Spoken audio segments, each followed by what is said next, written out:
We call this meeting to order. I'm going to ask first, any disclosures of pecuniary interest?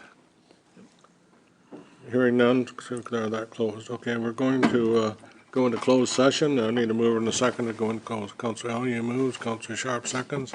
We'll go into closed and then we'll be back. Won't be long. Well, I shouldn't say that, but it shouldn't be.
Okay, thank you.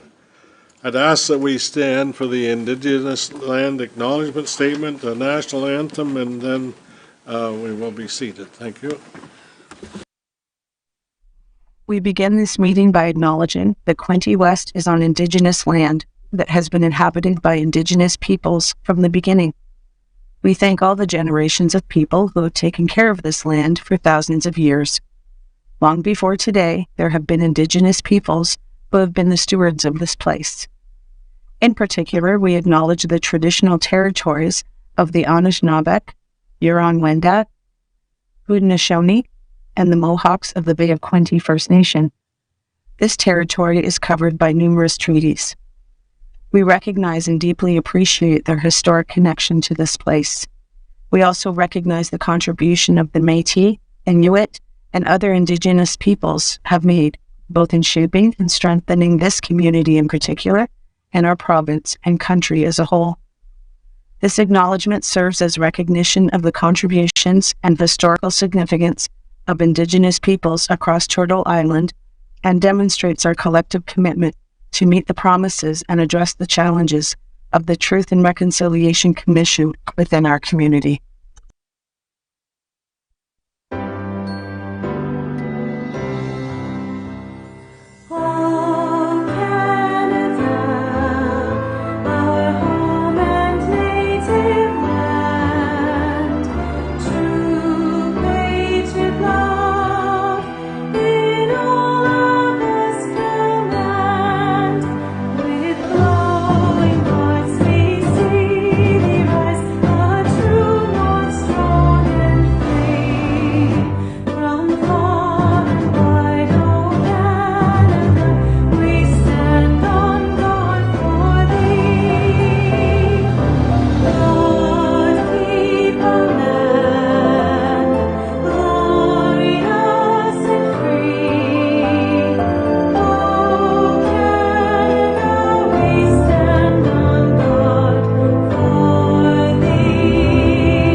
Ask you please turn off your cell phones and, put them away, I guess. Thank you. Yes, tonight it's a sad night for us, but I hope that we can do what we need to do to justify the loss of Councillor Freeman and make their family understand that we certainly miss her and worked with her for a long time and appreciate the work that she was able to do for us for so many years. Okay, and I'll start off by saying what I've got here. I have had the privilege of working with alongside Councillor Sally Freeman throughout both of our political careers. Sally was a dedicated public servant whose commitment to the Quinte West community and its residents was truly inspiring. Her passion for improving our city's emergency response capabilities was unmatched. She played a key role in the development of the Quinte West Fire Rescue Headquarters and Station 1, a project that stands today as a lasting testament to her leadership and vision. Sally's legacy of service, compassion, and commitment will be remembered and cherished by all who had the privilege of knowing her. On behalf of council, city staff, and the residents of Quinte West, I extend our deepest condolences to her family, friends, and loved ones. She will be deeply missed, but her impact on the community will never be forgotten. So, and I ask the next one is CEO Chris Angelo. Thank you, Worship, and please bear with me as I try to get through this biography of Councillor Freeman. Sally Freeman dedicated her life to public service, beginning in 1995 when she was elected as an alderman for the City of Trenton. Her leadership and commitment to the community were instrumental in shaping significant initiatives, including overseeing the historic amalgamation of Quinte West in 1998. A proud resident of Quinte West since 1977, Sally excelled in her career as a real estate agent and at Leon's Furniture Store in Trenton, always prioritizing customer service and community engagement. Sally took great pride in the advancements she witnessed in Quinte West, from the introduction of a city bus service to the growth of local businesses and services. Healthcare and public safety were particularly close to her heart. She was deeply involved in the construction of the new Quinte West Station 1 headquarters, strengthening the city's emergency response capabilities. As a councillor, Sally represented and advocated for the residents of Quinte West with passion, integrity, and unwavering dedication. Her legacy of service and commitment to the betterment of her community will be remembered and cherished by all who knew her. Sally's celebration of life will be held Sunday, December 14th at the Trentport Marina from 2 to 5. Thank you. Okay. I would ask, I want to start with Councillor Quinte and work this way. Any comments, further comments, please? Thanks, Mr. Mayor. Our city and I are going to miss your fire, Sally, when it came to helping people and making Quinte West a better place. Thanks so much. First of all, I'd like to express my condolences to the family. Thank you for being here. Excuse my voice. When one looks back upon the history of Quinte West and the various councillors who have served our community and continue to serve, the one name that stands out amongst the many is the name Sally Freeman. What stands out most about this great city councillor is that she was a pillar, a person who helped pave a path and build upon the foundation for other women to join her and others on city council. I'm sure councillors Karen Sharp, Linda Reed, Shelley Stadall, former councillor Leslie Roseblade, and others will attest to this observation. Sally battled an unforgiving illness for the past number of years, but because of her intestinal fortitude, courage, and love for this community, Sally stared it straight in the face and went the extra innings to complete her mission. We will all miss Sally, yet her presence is not only being felt tonight, but will be honored and respected for generations to come. Rest in peace. Thank you. Thank you, and my condolences to the family. It is an honor to say a few words about Councillor Sally Freeman. She was a remarkable woman and a true trailblazer. Sally served on the very first Quinte West Council and dedicated 30 years to public service at a time when there were very few women in municipal leadership. She was a strong, steady voice, one who spoke with conviction, compassion, and an unwavering commitment to her community. On a personal note, Sally gave me a strong, sound advice that I continue to carry with me. Her wisdom guided so many of us, and though she may be gone, I can still hear her voice, encouraging me to stay the course and to keep serving the people of our community with integrity and heart. Sally will be deeply missed, but her legacy of leadership and strength to live on is with us all, and it was a privilege to serve alongside her.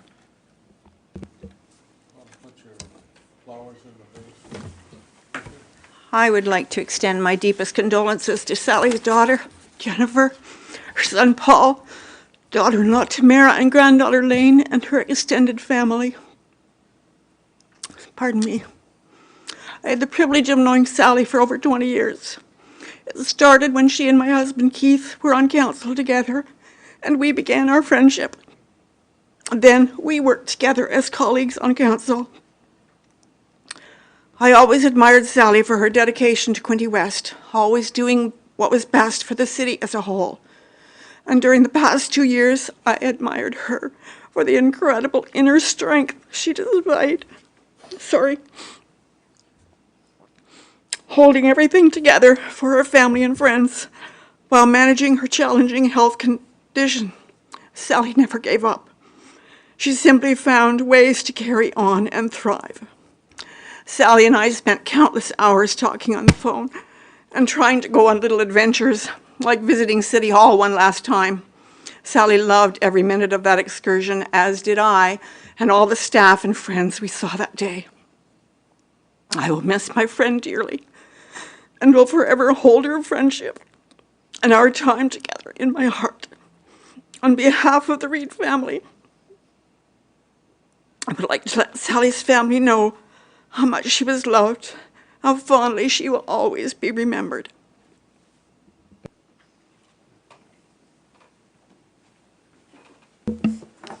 Thank you. I'd also like to offer condolences to the family. What I'll remember most about Sally is she really cared about Quinte West. Even when she was sick, she'd phone me, give me advice. And when I first was elected councillor, I remember speaking, I was very mad. She phoned me up and she said, "Dave, you got to relax and don't look so mad." And I've tried to do that.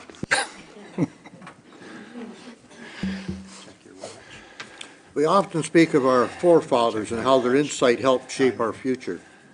Well, I'd like to call my friend and colleague Sally Freeman a foremother of our city. Sally was the last to speak prior to the vote that took place in 1997 with regard to the amalgamation of Trenton, Frankfurt, Sydney Township, and Murray Township, which became known as the city of Quinte West after that vote. According to an article published at the time, her positive and passionate speech carried the day. I'd like to think of her as the birth mother of our great city. Sally strived every day to ensure that Quinte West was the best for all of her citizens. Having known her has made me a better person. Rest in peace, my friend. Yes, my condolences to you, the family. I first served and got to know Sally in the 1990s as I was a Murray councillor along with Mayor Harrison at the time, and we were part of the negotiations to this marriage that finally ended up as Quinte West. And I've served the last 25 years with Sally, and I can say it's been an honor and a pleasure, and I consider her not just my colleague, but a great friend. It was a great loss. It's still hard to accept, and I know she had a hard fight on her hands this last couple of years, but just the week before she passed, we had a council meeting, and she was there virtually, and her voice was as strong as if you didn't know anything was happening. She was still Sally, and it is still hard to accept, but she was a great friend and colleague, and it was an honor to serve with her, and I know she's not going to be forgotten. She left a great mark, and it was a great pleasure to know her. Thank you. I also want to offer my deep condolences to Sally's family and loved ones. Given the breadth of her career, I only knew Councillor Freeman for a short time, especially compared to some of my colleagues here today. But I wanted to share some thoughts nonetheless. When I think of Sally, I think first about her love of Quinte West. She served on councils, as many have mentioned, for both the city of Trenton and the city of Quinte West for nearly the last 30 years. That is a remarkable accomplishment and speaks to her tremendous dedication to the community. Her service is especially noteworthy in this era of growth and population change. She had such a deep knowledge of the people and events that have shaped our community over the previous generations, and preserving that knowledge and shared history is ever more valuable as we grow. When I think of Sally, I also think of a trailblazer. As has been noted, she was a woman who served in a leadership role in 2 different municipalities over her career, beginning at a time when there were more barriers and significantly less female representation in municipal or any level of politics. When I think of Councillor Freeman, I also think of taking on big things. She was chosen to be a member of the amalgamation committee that would work to blend 4 different municipalities into a totally new one. Such a monumental task. She was a tireless advocate for healthcare and delivering it to our community. I always respected her strong views and no-nonsense attitude, and I'm thankful that she served our community.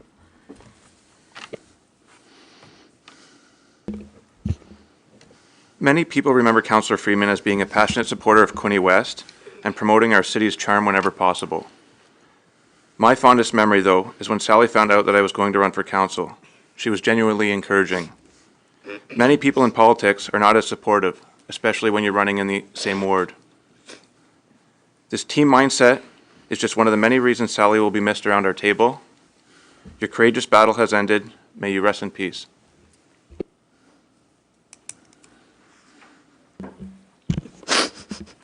Oh dear. I met Sally when I started work in Trenton in 1995. Some of you were here. Sally was an alderman at the time, and I'm the manager of recreation. Together, we went through, thank you, Mayor, the amalgamation of Quinte West in 1997. Working together for 30 years, we became good friends, and we attended many conferences, Sally liked those, as you know, and many events together. Sally loved creme caramel, which we often was served at the galas, and she always took mine. It was just a tradition. She took it before it was served, almost. Sally's closet was full of dress clothes and blazers, mostly red, which I could borrow, and I did often. She always dressed like a proud counselor and lady. We have many memories of things that went well and things that did not. Sally was one of the first counselors, if you did not know, to start trail development in Quinte West in 1996 when we were Trenton, with the funds from the Waterfront Regeneration Trust, starting with the back of Front Trail and the connection under the bridge at the Fraser Park Marina. Was one of her first projects. When she started out, she was so proud of that. We all know how hard she advocated for health care and the support to our hospital and community health care programs. Her mom was ailing for some time, and she really wanted to help and support health care services. Sally had, as has been mentioned, a strong, determined voice, and she used it to represent the citizens, and sometimes she used it on me to give advice. She really enjoyed serving on the former Protective Services Committee, and she liked working with John and all the firefighters.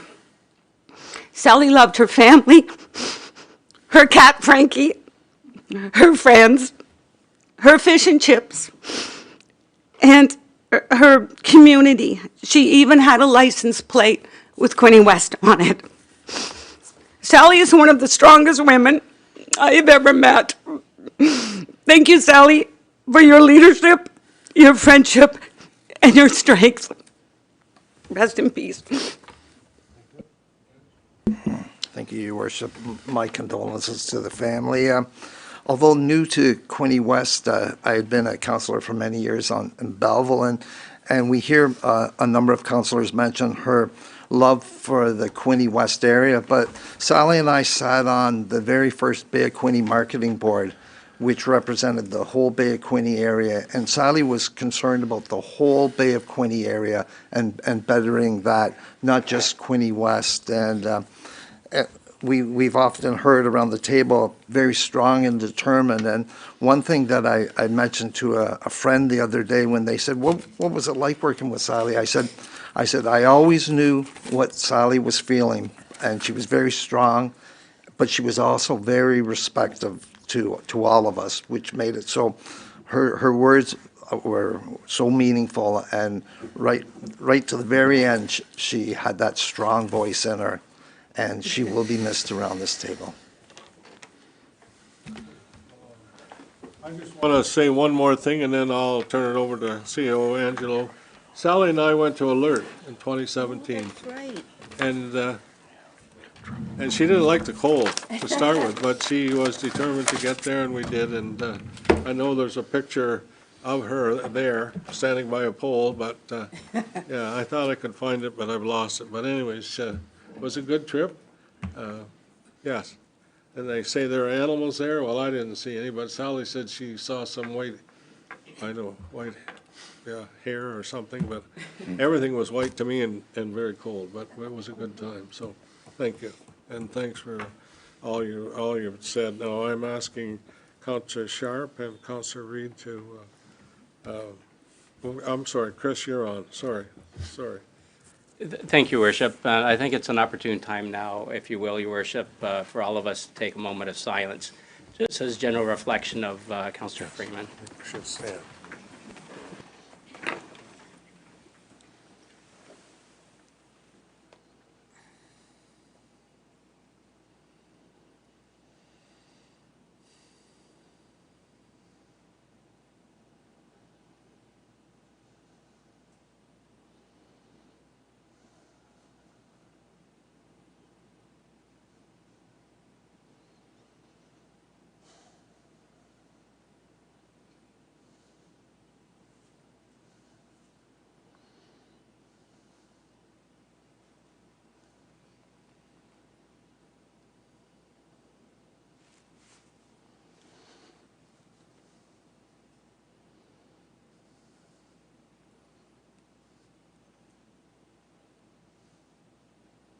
Thank you, Your Worship.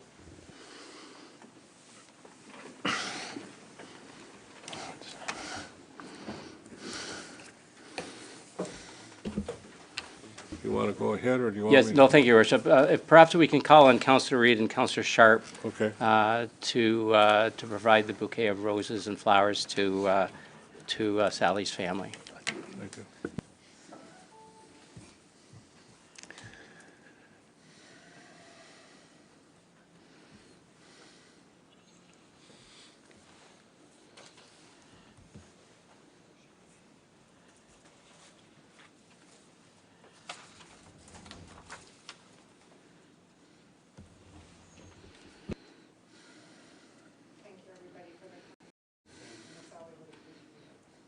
Before you go, I just want to ask, any other staff member has anything they want to say? Any other staff member? Anyone? I don't want to leave anybody out. Okay. Well, thank you very much for being here, and yeah, it's certainly not easy. It's not easy for you, and it's not easy for us, but she's in a better place now, and the suffering, yes. Thank you. Thank you very much.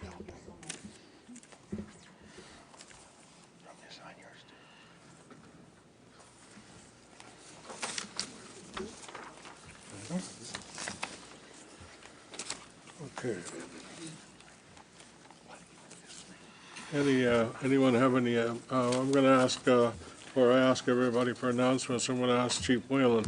You've got a very important announcement. Well, I'm not sure which announcement you're talking I'm about. talking about Red Nose. Yes, I know.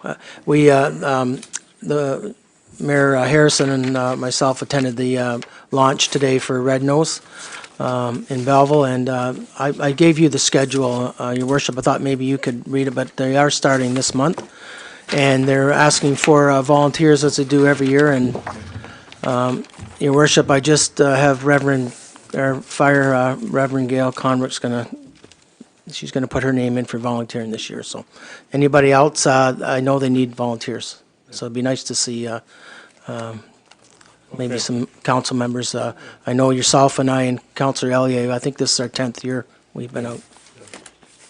Thank you. Okay, well, this is a poster that I have, and it's the dates on it, so we can make a copy of it and send it out to everybody if you'd like that. So if you don't, that's fine. But that gives you the times and the dates, so. And I have regularly, I ask Inspector, or yes, McNaughton, how many charges have been laid lately, and I think my figures are, in 2025, there were 127 charges in total in Quinte West, and already in this year, 2026, in Quinte West, there are 80. Already 80 impaired driving charges, already, yeah. And you know, I know police are out there on a regular basis, and Red Nose, the taxi service, everything is working hard to prevent it, give people options and opportunities other than driving. But for some reason, people aren't listening to us, and there's no correlation between age and so on. So it's just people not making the right decision, and I shouldn't say just, it's terrible, because it's a big impact on families and everybody. So, but I'll do whatever you ask with this. It's available if you want to use it. So, thank you. Mr. Mayor, could you put it on the city's website? We can do that. Yes, I think we can. Yep. Yes. Okay. All right. Anything else? Anyone else have anything to do? Councillor McHugh. Yeah, I'd just like to draw attention to the fact that Remembrance Day is coming up. Other than Canada Day, it's one of the greatest days, I think, that we can get out and celebrate this great country we have by showing respect for those who gave their lives for it, those who and those who are still in service today. We are a great, proud military family here with the Quinte West. As the mayor says, we experience an air show every day, but I do know that there's members from all three divisions of the ranks here Navy, Army, and Air Force. So again, get out. It's a great day, great opportunity to show your respect. We wouldn't be living in this great country if it wasn't for the sacrifices made by those in uniform. Thank you. I agree. I don't disagree. Anything else? Anyone else? Councillor Quinte. Yeah, thanks, Mr. Mayor. Just later on the agenda, there's a letter from our dear friends at Quinte Saleability, and they're thanking us for our city's assistance again. And I just wanted to say to them, you're very welcome. I'm really glad to help because I can remember this organization being, when I first joined council way back in 2008, they were just getting set up that this was going to be a permanent contribution from the city of Quinte West to Quinte Saleability, and to see all these same volunteers who started doing this program way back then, still working hard, helping their students to contribute to society and to get out and have some fun on the water. Thanks. Okay, thank you. Anyone else? Oh, okay. We'll keep going. And we have a new detachment commander here tonight. Yeah. He's an acting commander tonight, but he's OPP assistant commander, John Weiss. Thanks very much for being here. I'm glad. I think I did a promotional acknowledgement the last time, but that's good. Our inspector spends a lot of time in other places doing leadership and helping with interviews and the process that needs to happen and take place. So I thank you very much for being here. Okay. Disclosures. Any disclosures of pecuniary interest? Hearing none, declare that closed. I need approval of the agenda, please. Moved by Councillor Armstrong, second by Councillor Reid. Any questions or all in favor? Thank you. Any of the further minutes of the regular council meeting held on October 15th, 2025 be approved, and further that the minutes of the closed session council meeting held on October 15th, 2025 be approved. Councillor McHugh moves, seconded by Councillor Sharp. Any questions or comments? All in favor? Carried. Thank you very much.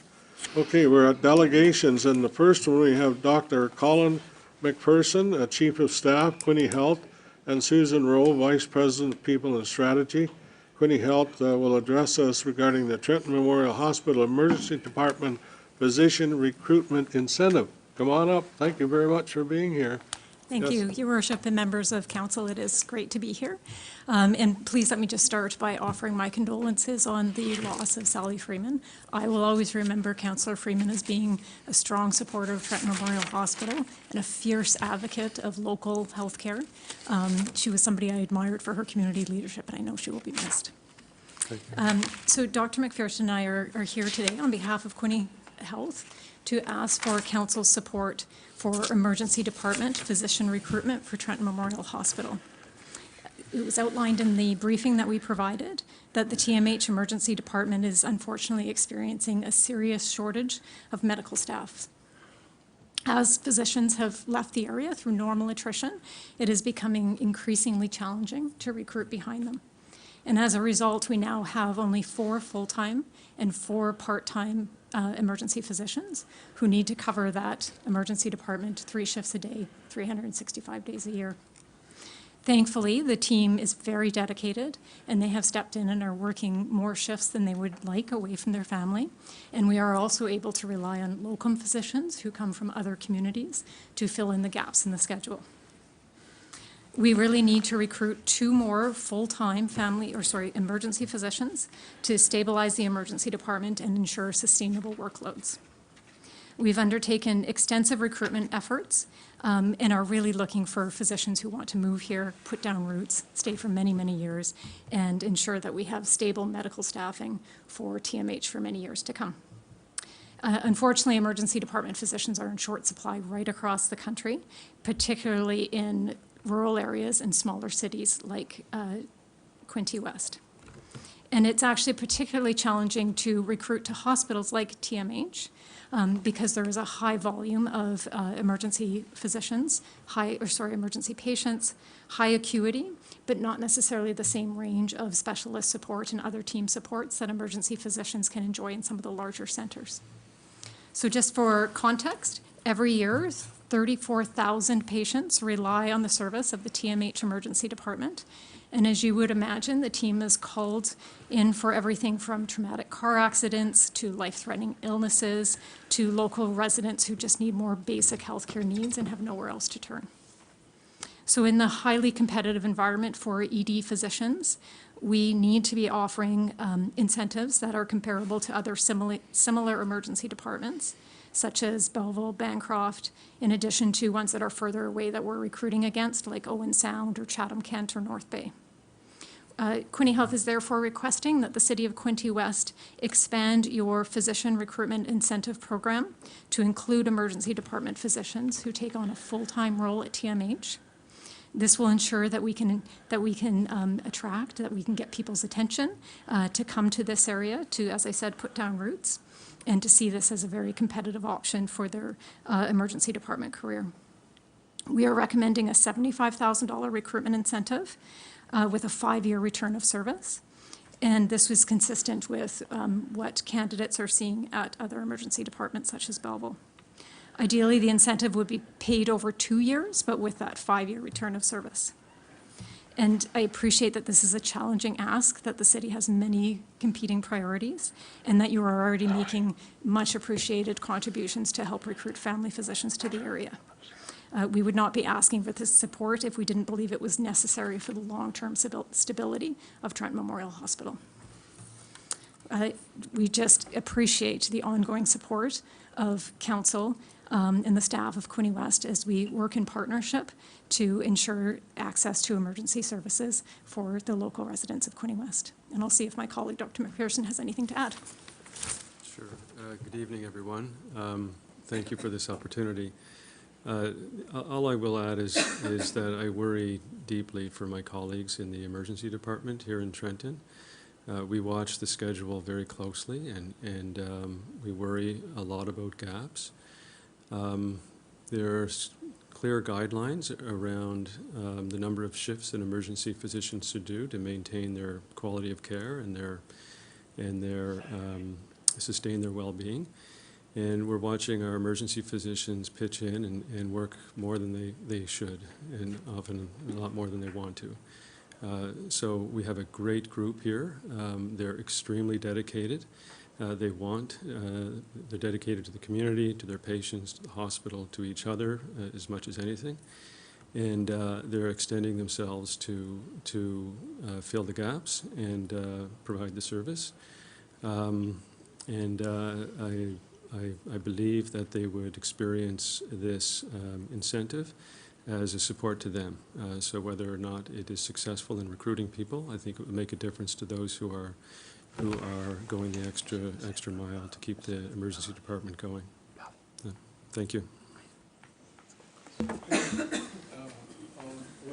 We'll take some questions now. Councillor Armstrong and then Councillor O'Neill. The dollar value is $75,000. How did you come up with that? Or how does it compare? Like, if we're all competing, then we possibly should be looking at a higher number if we want to get some doctors there. Fair. $75,000 is the amount offered by the City of Belleville for full-time emergency physicians for Belleville General Hospital. And it does appear to be the standard for communities of this size, although yes, some go as high as $100,000. Councillor O'Neill. Thank you, Mr. Mayor. Through you to the doctor. I'm concerned about keeping the fishes we have now, plus the ones. Is there anything besides money you think the city can do to help retain our physicians we have now and any new ones coming in? No, I ask them often, how do we keep you here? They're very dedicated. I think the first thing they mention is get some more people here. So the more support that we can get them, I think, is what they really need. I'm just going to see, CO Angela, you got anything to add at this time, or do you want me to go? Well, just one question, and I'd asked this of Susan there a few weeks ago, is we do have a physician recruitment incentive. We also have a physician retention incentive. And similar to Councillor Neal's comment, I'm a little concerned that if council does choose to offer an incentive for physicians in the ER, what about retention incentives for physicians? Because then they're not being treated the same as the other ones, and I'm just concerned about that. It's a great question. So as Dr. McPherson has said, what they're really looking for to help them give a sustainable work life is more on the team so that they don't need to be working so much. As far as retention and incentives or compensation, Quinte Health has stepped up to provide top-ups to their remuneration to ensure that we are competitive. So I feel like Quinte Health is taking care of the retention part of the incentive and are looking for the municipality to help with the recruitment part of the incentive. Okay. All right. Go ahead, Councillor Card. Thank you, Your Worship, and thank you both for coming.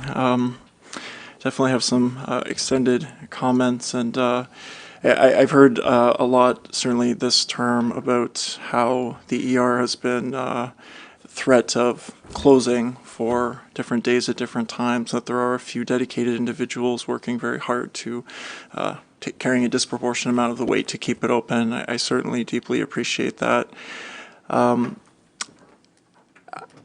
This is such a frustrating issue as we find ourselves here again as a council looking to backfill a provincial responsibility, asking for taxpayer dollars. I appreciate you coming and shining a light on this because it does need to be talked about.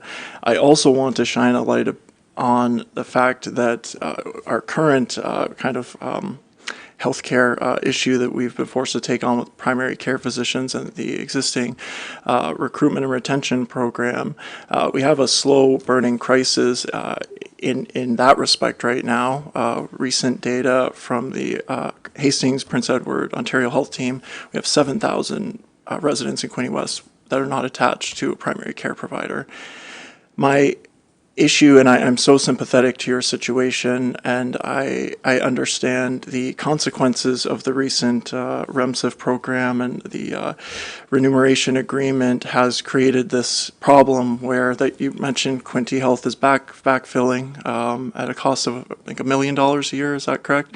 So a doctor in Bancroft working in the emergency room doing the same thing as a doctor in Trenton gets $60 more an hour because the province created this rural incentive, which probably came from a good place, but there's no graduation. So Quinte West doesn't have a high enough rurality score. We're above the cutoff, so our doctors get nothing, and we have trouble competing. To me personally, I think that if we take this on, and I'm not going to say yes or no, I have a feeling that maybe we discuss this more at budget, but my issue with this is that we need to commit significant more resources to the primary care crisis that we have in this community.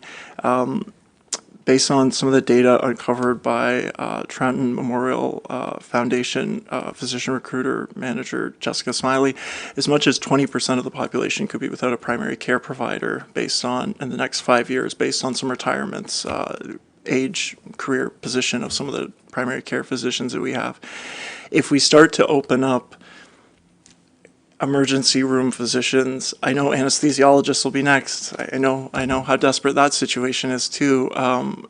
I just feel like this, I just don't know where this ends, and I don't know where the municipality will stop being asked to fix these problems when, as I mentioned, with the 7,000, 15% and change of our population doesn't even have a primary care physician. It doesn't count the ones that are attached to a physician outside of our region, which is even thousands more.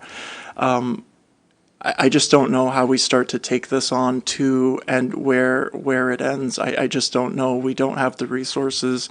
I just don't know where this ends. All of the existing physicians will certainly, would like that compensation too. We have family doctors that are working shifts in the ER. This opens up so many, and I don't want to say a yes or no today. I just wanted to express the frustration, and this isn't oppositional to Quinte Health or any of the great work that you're doing. Just want to just communicate some frustration at this position that we're in because of the provincial downloading and just an inability to kind of address this issue in a more wholesome manner, that we are the backstop for all of these asks and these emergencies and crises. Anyone else?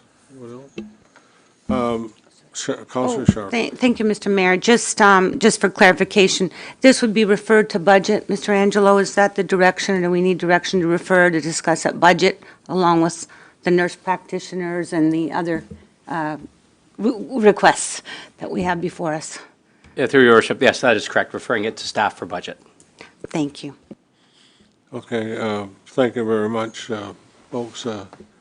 Yeah, we're just like everybody else. Everybody wants money and we don't have any. That's our problem. Other than that, we're fine.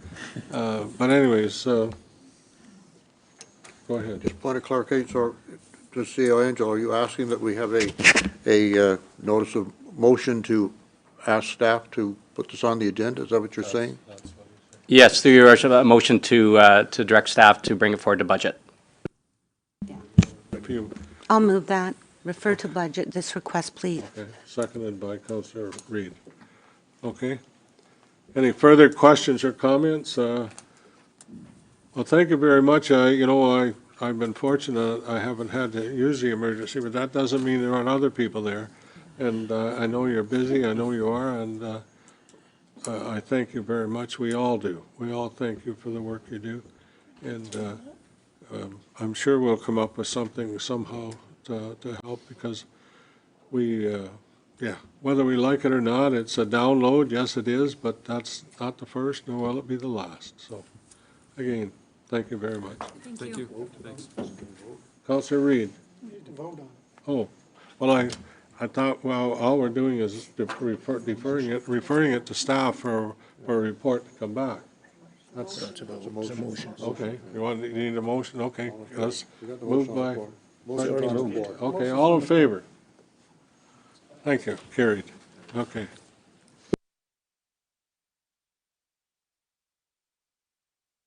Next, please, Chief Administrative Officer, Lower Trent Conservation, and is going to talk to us about the amalgamation, and 7 are left. Is that right?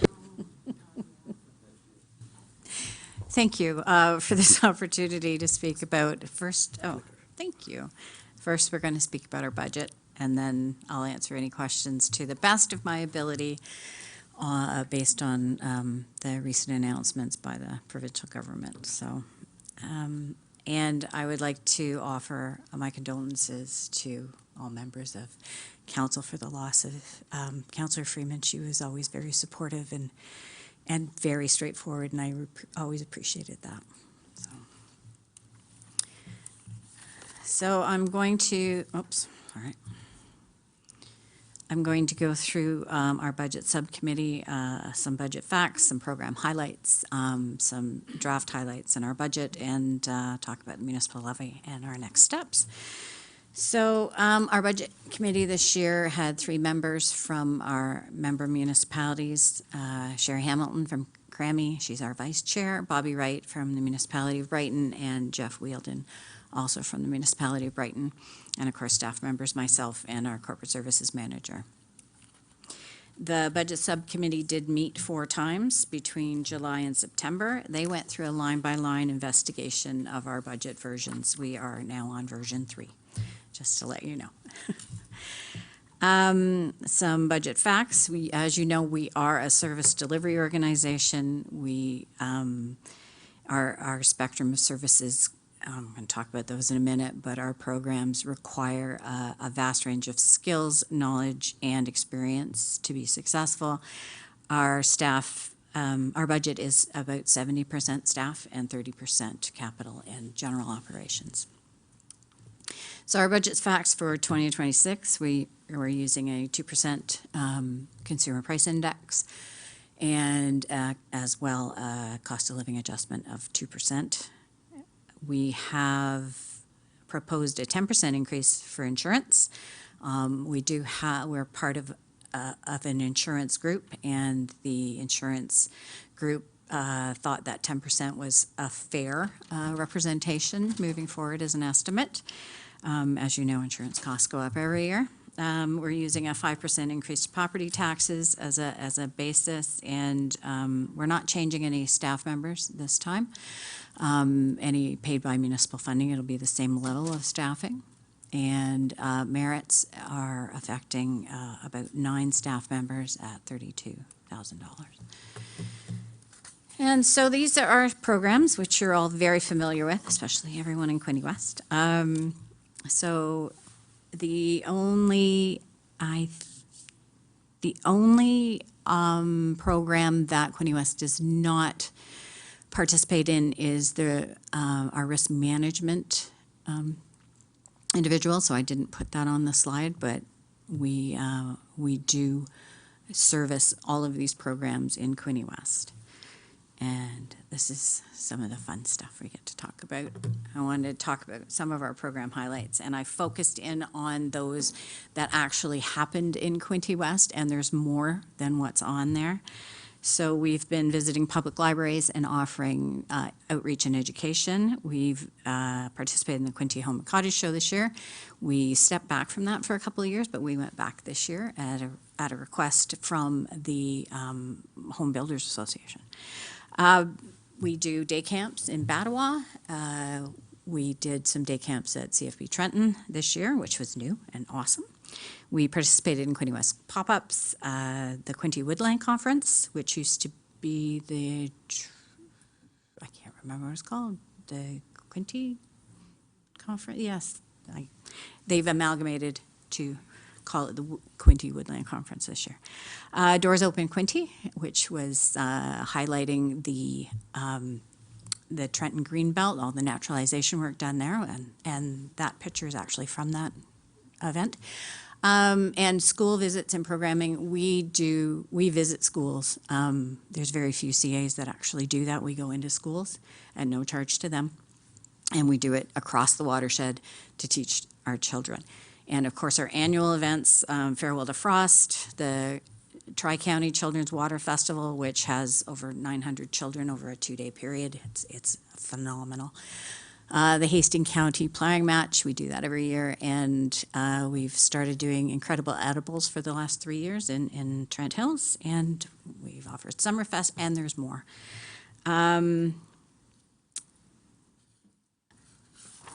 Sorry.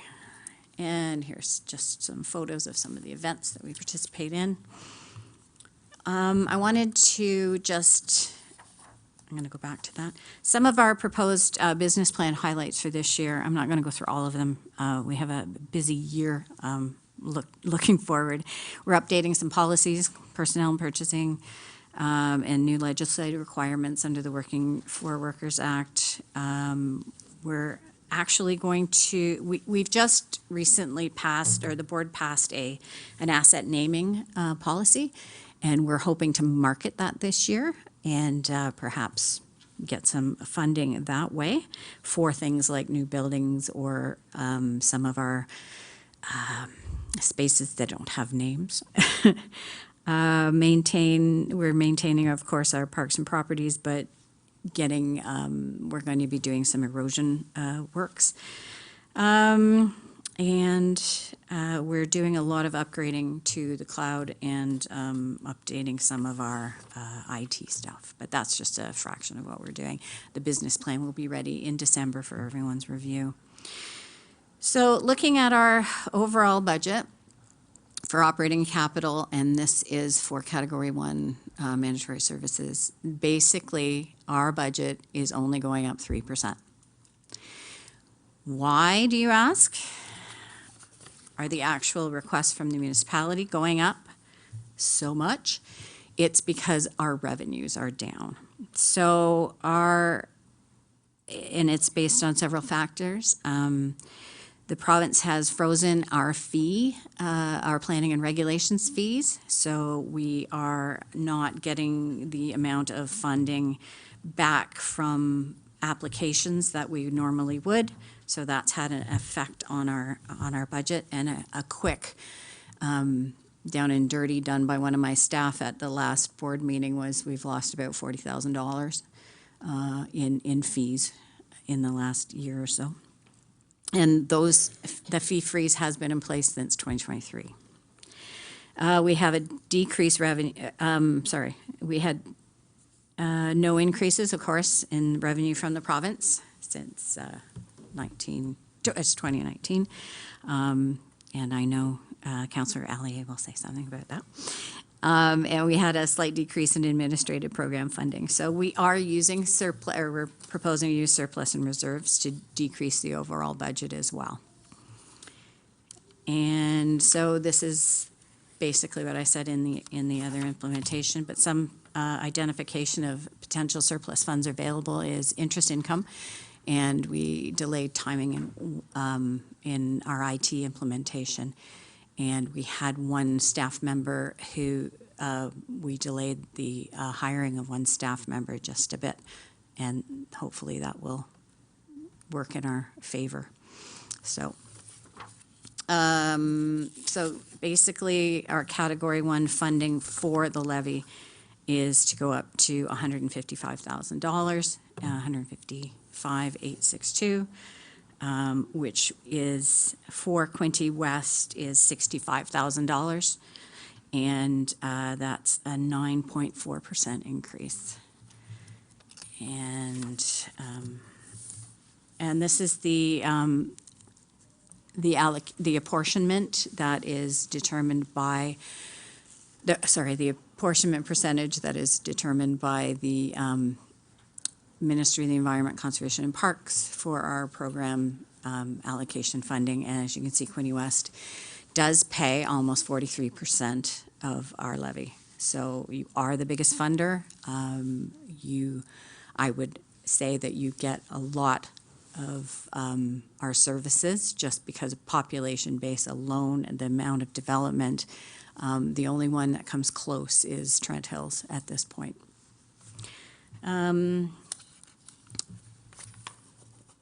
So the overall is that the levy increase for Quinte West, the Category 1 is $67,000. Category 2 is only an increase of $273, but the Category 3 programs is a decrease of $2,162, which would bring the total budget increase to Quinte West to $65,313.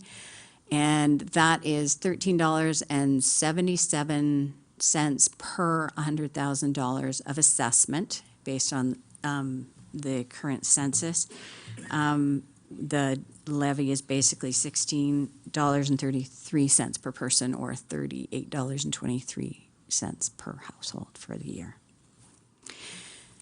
So what we're doing now is receiving comments from the municipalities. That's why I'm here doing my dog and pony show. I started this afternoon in Center Hastings, and I'm here now, and I have another one next week.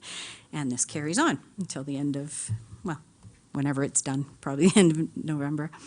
So any comments that you provide to me or to my members, which is Linda Reed and Jim Allier as my board members, we will bring those comments back to our board and at our December meeting, and they have a couple of choices, whether they direct staff to make further changes or they decide to approve that budget.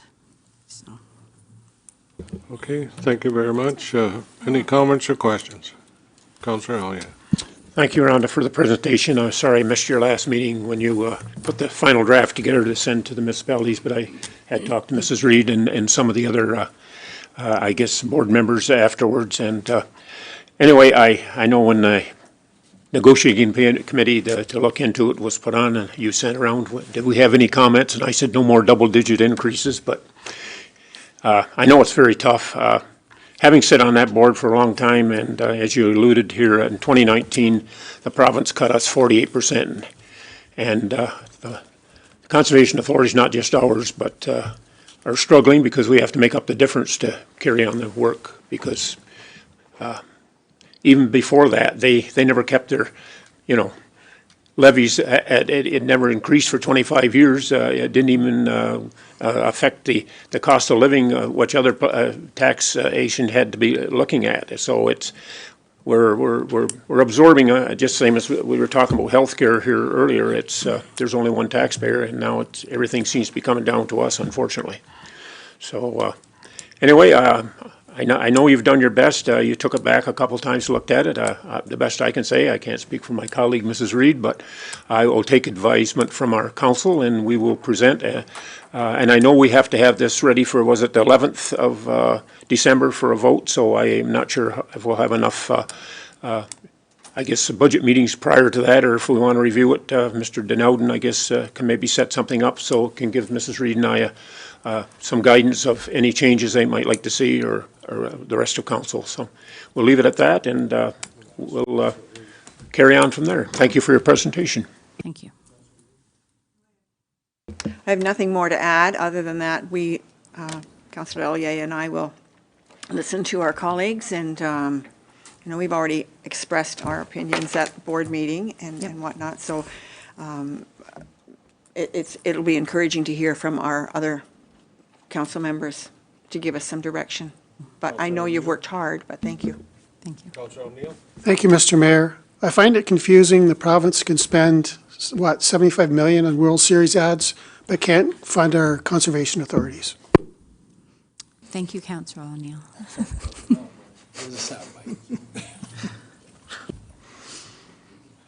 All right, Councillor Quinte, you're on. Thanks, Mr. Mayor. I am a big supporter of conservation authorities and the work they do. Water seems to be a really important topic. Like, we can't live without it, and we can't live if there's too much of it. And we need your services to guide us and going through the planning process, and to advise citizens when there's times of danger. So to me, it's an investment that has to be made going forward. So thank you so much for all your hard work. Coming this way, Councillor Stedall. Thank you. I guess with the new pending legislation that's coming, this budget has been based on just current operations. There's no change. That's kind of just been floated in, hasn't even been finalized. There's more to come. But this is just 26 based on what you know now. Is that correct? Yes, that's correct. It's 26 based on what we know now. And we were encouraged to note that it's operations as normal until the end of 2026. So we can't go any further than that at this point until the ERO is drafted, and then we'll have a better idea of where it is we're actually heading. So, thank you. Coming this way, Councillor McHugh. You're good, Councillor? Councillor Ali, you're good. Councillor Carr? Good. Councillor Gonzalez? Good. Councillor Sharp? Thank you, Mr. Mayor. I also wanted to thank you. It's good to see the programming that we've been able to hold on to.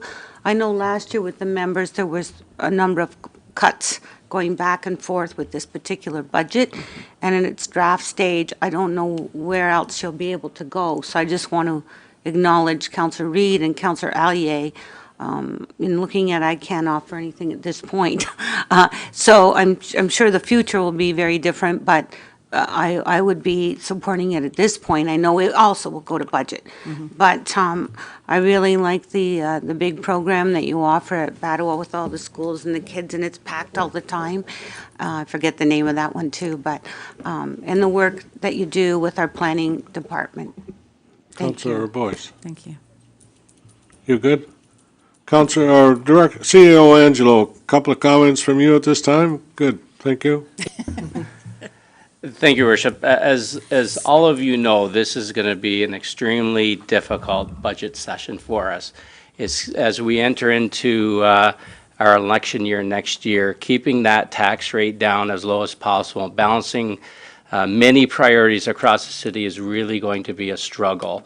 I would suggest to you that a budget increase of 9 or 10% should be something we should be sending back to the board for reconsideration and lowering that, because I know the services they provide, but we're all struggling to keep those percentage increases down to something that we're able to manage. And you know the target that I've set for city staff to come in at to present back to council. So I would suggest it's probably reasonable that we send it back to the board for reconsideration and where some services or savings could be had within that budget. Thank you very much. I don't disagree. It's unfortunate, but we're all in the same boat, and we're working hard to keep our tax increase below 6%. And that's what we gotta. We can't. Unfortunately, we can't allow outside agencies to increase what we're trying to control here, and we've got to make several cuts and a very, very sharp knife, unfortunately, and that's where we're at. So my direction, and I hope council will support it, is that we ask Councillor Reid and Councillor Allier to support, yes, as much less than 6% as possible. That's, and if you want to make a motion to that, that's what I would suggest. So that's what I want to see. So I don't think I'm. Just for clarification, C.A. Angelo was talking 9 or 10. The 6%, I know you're talking the overall city one. Right. Just for clarification, Chris, maybe you want to re-explain that so it's understood, so we know what direction to proceed with. Yes, through your worship to Councillor A, what we're asking for external agencies to come in at some around 5% increase. So we're able to manage that within our budgets. So I would suggest that's reasonable because, again, my target is somewhere below 6% as a general tax levy going forward. And if we get below that, I'll be really happy about that. Thank you. So I think that's clear, isn't it, to you? Or Yes, sir. I know it's not easy, but it's clear. It's clear. Yeah, okay. Thank you very much. Thank you. Appreciate it. And we'll stay tuned because none of us know what is coming or what's ahead of us. None of us do at this time. I've been following as closely as I can. I've done some research on it as much as possible, but there's a lot of unknowns at this point, so yeah. Definitely. Yes. Thank you. Thank you. Excuse me, just a point of clarification. So there wasn't actually a resolution that was passed by this council? Is that correct? So we haven't passed a resolution. We've given Yes. direction, but we can certainly pass a resolution. Yes.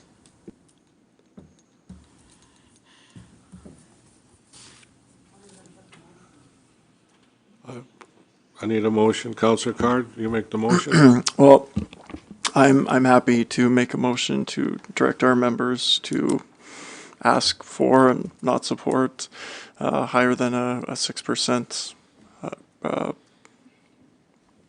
Conservation Authority budget increase. I'm happy to support that direction. I don't know if it's appropriate to do a motion directing Conservation Authority when we only have 42% of the voting power, but certainly I would give that guidance to our members if rest of council supports.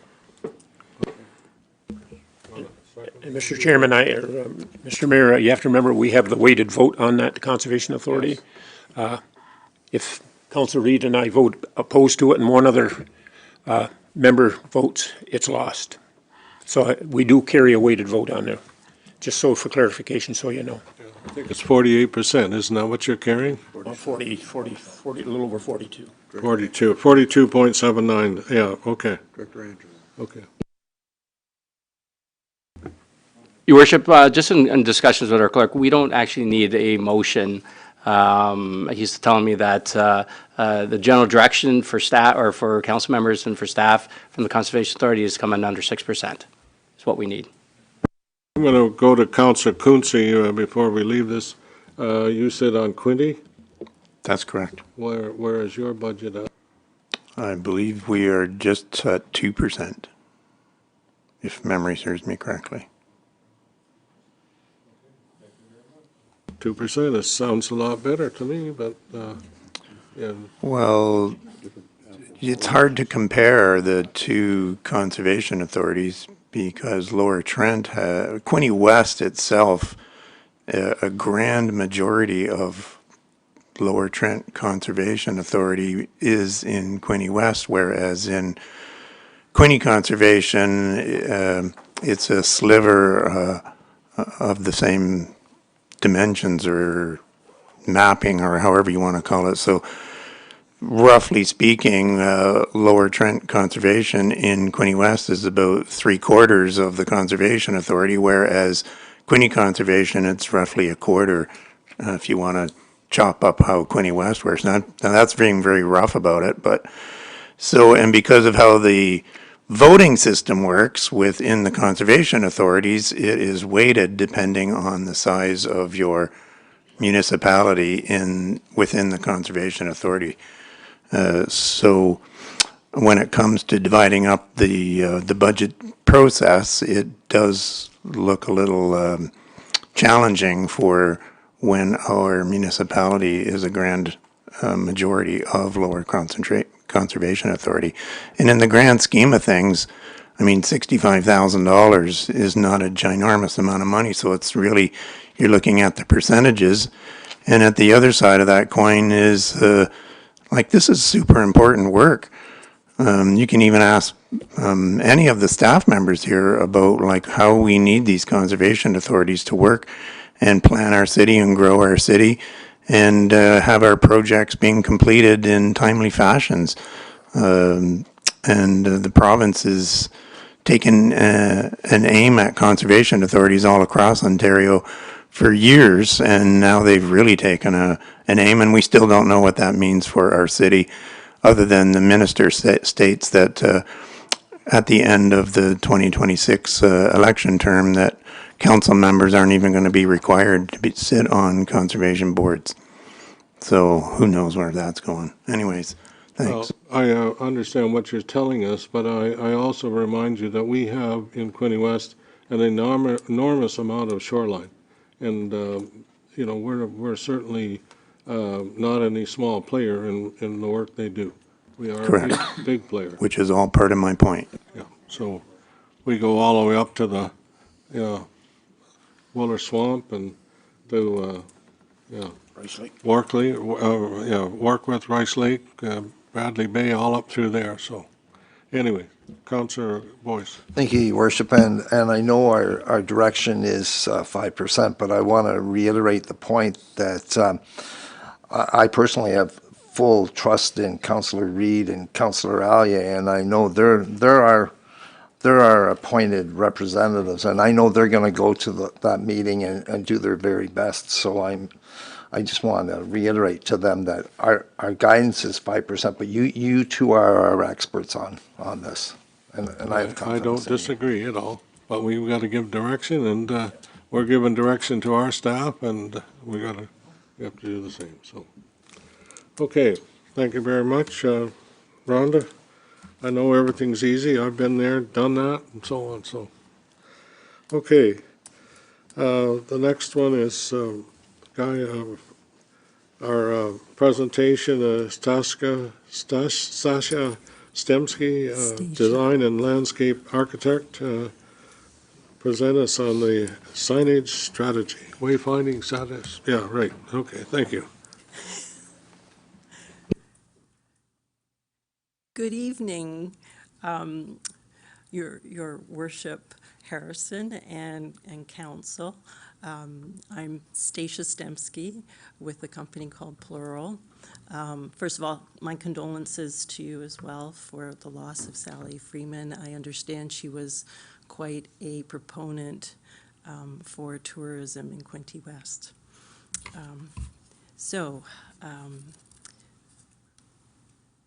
We are talking this evening, and I'm going to give you a very high-level overview of the report that we put together, the City of Quinte West Tourism Wayfinding Strategy.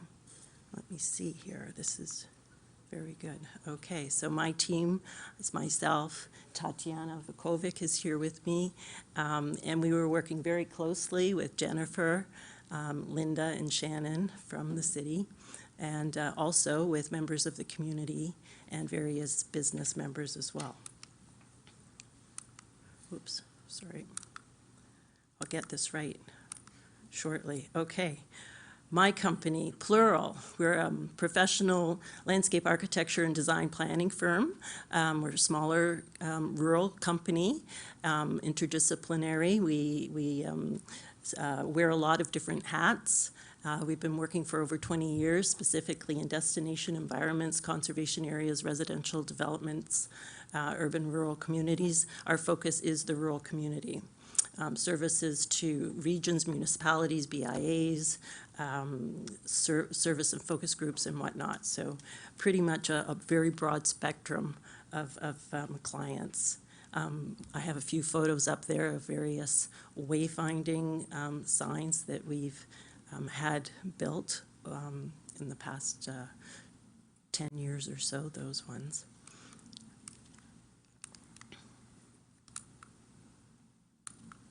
Okay, background and purpose. So in 2021, there was a tourism development strategy that was developed that identified market readiness through stronger infrastructure, and marketing was a key priority of that strategy. And it was recommending pay-to-play tourism signage program to enhance public wayfinding.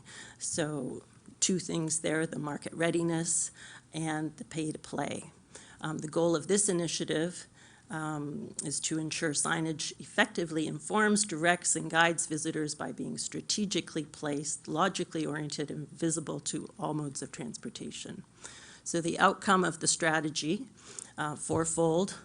Number 1, to increase and improve signage, to increase visitation to primary tourism drivers. So those are things that actually promote tourism that are not effectively signed currently. City trails, parks and conservation areas, campgrounds, golf courses, and such.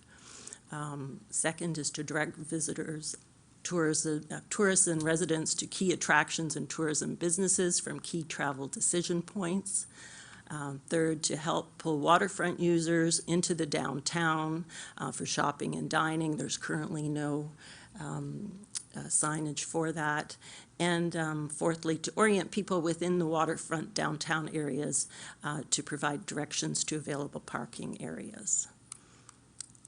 Our process was a 3-phased process, starting off with foundations, which is really looking at the background reports, doing all of the research and analysis to help inform additional strategies.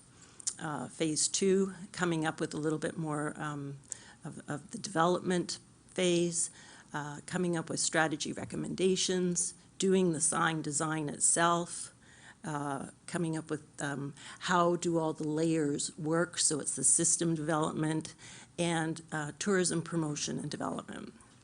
Phase 3, implementation plan and consolidation, bless you, and so that is actually getting our project off of the table and into the ground. How do we get that moving? So we started last October, here we are in November, and we've got this lovely 160-page strategy to follow. Documents that we've reviewed, so we go through all regulatory documents, traffic manuals, sign permit bylaws and such, official plans. We look at strategic planning. There was a past wayfinding master plan done in 2013, a past strategic plan, tourism strategies, and so on and so forth. Also, GIS systems, all of those things that help us put this together. Discovery guides, marketing, board information, and whatnot. We came to Quinte West and visited, drove throughout the whole city, so lots of beautiful assets here. The current wayfinding signs that we have here are very urban-centric. When we move beyond that urban boundary, less so for the rural tourism assets. observations in terms of signs, lots of opportunities for improvement, specifically in the rural tourism destination side of things. Your signs currently lacking unity and consistency throughout directional signs, identification signs, and whatnot. Accessibility is something that could be improved, and actual placement in the landscape as well. We engaged with a number of different groups. We had interviews, some council members, municipal staff, business organization leads, tourism operators. We held a workshop for members of the tourism and business community, and we followed that up as well with a survey for those that couldn't attend the workshop. Common concerns that we learned from this: a refresh basically in the signs that are out there, and overall branding was necessary, being that there was so much lack of consistency and unity in the existing sign and wayfinding that you do have. Collaboration between the city and tourism operators, just having more correspondence, more communications between the different groups, and more support of each other. Affordable signage program. The sign TOD system was really the only directional sign program out there, which is operated through the province. Very expensive. Many of the tourism operators are not able to access that because of the cost. Accessible, inclusive, and cohesive signage. Again, that's about actual visual accessibility and actual access to being able to participate in a program. Tourism promotion through wayfinding, having these rural and destinations outside of your urban core having access to directional signs was important. Direct visitors beyond the downtown core, essentially because your current wayfinding system is urban-centric. Improved signage along the Trent Severn Waterway. That's a world-renowned, world-class destination that has limited directional signage. So those were common concerns that we learned from all of our engagement sessions.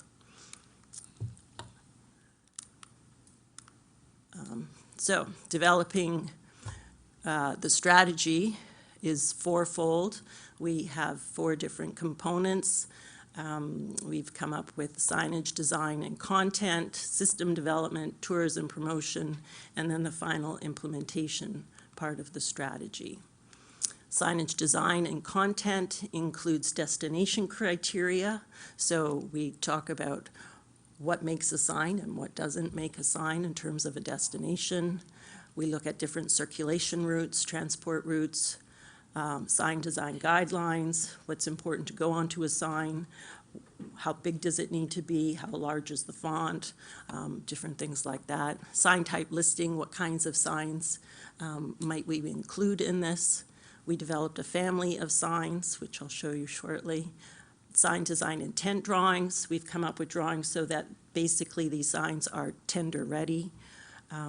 MTO jurisdiction guidelines, just understanding what's allowed and what's not allowed on those MTO roads. So after doing some concept work and review with the team, the preferred family of signs was developed. So we have basic directional signs for rural highways or faster speed highways, slower speed highways. We have a set of parking signs there.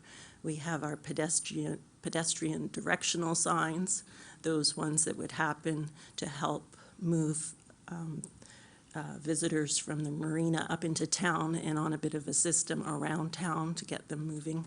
And we also have supportive wayfinding signs in the kiosks and some identification signs that might happen where there are none currently.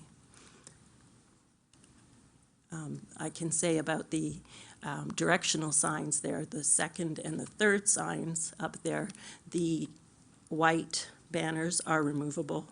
So they're flexible signs, so that was something that was important for having, thinking forward in terms of changing destinations.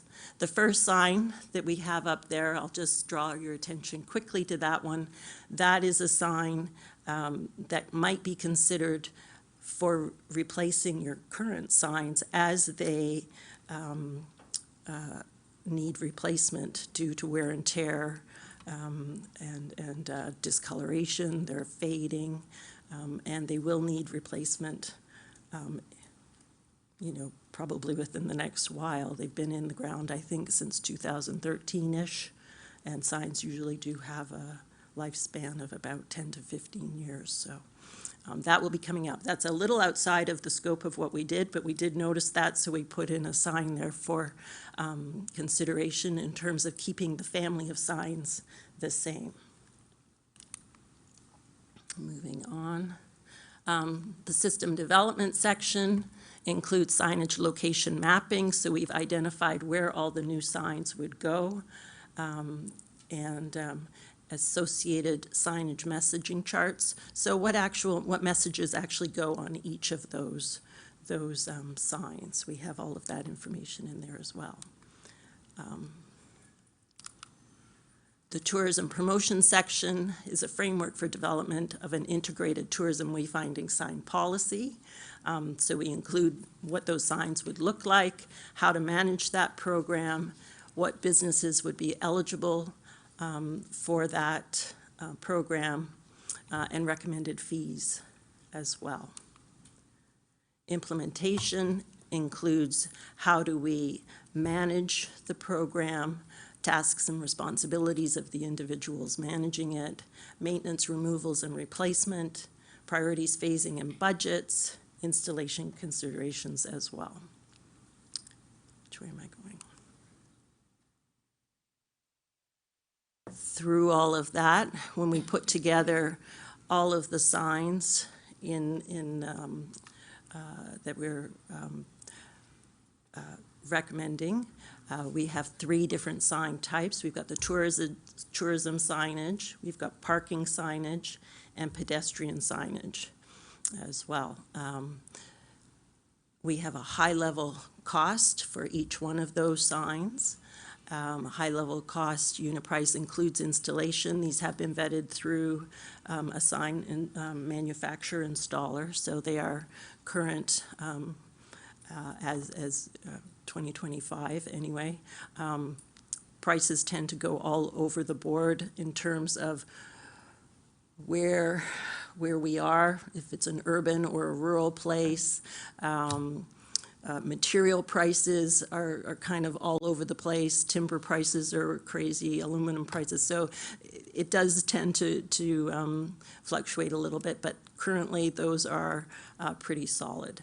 We've got the quantity and then an overall estimate there. So we've got subtotals for each category. The tourism signage at $202,000, parking signage at $45,000, and your pedestrian signage there at $45,000.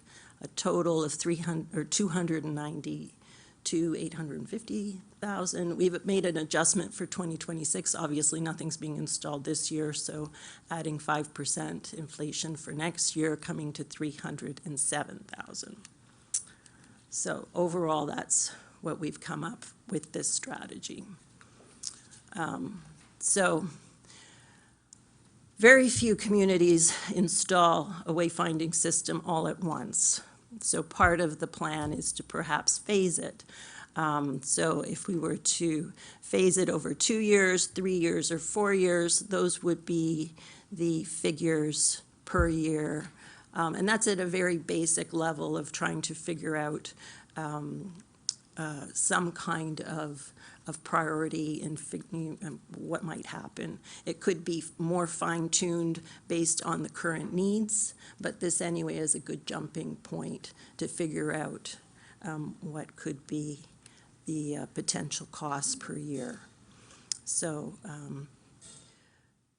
I I think obviously as you move forward with more years, the ultimate figure will end up being a little higher just based on inflation. So here we have this big report with all kinds of recommendations. Where do we start? What could be the projects associated with the overall strategy? So we've come up with 11 projects or taskings to move forward with. Some incur costs and some don't. Starting from the beginning, this is in no particular order, but maybe a little bit of logic goes into it. Strategy organization, obviously, we need to have some sort of idea of what the plan is all about and how we're going to get it off the ground. Establish strategy management, re-personnel, tasking, and whatnot. So that would be the first thing. Second, Quinte West branding. There really is no specific branding going on right now.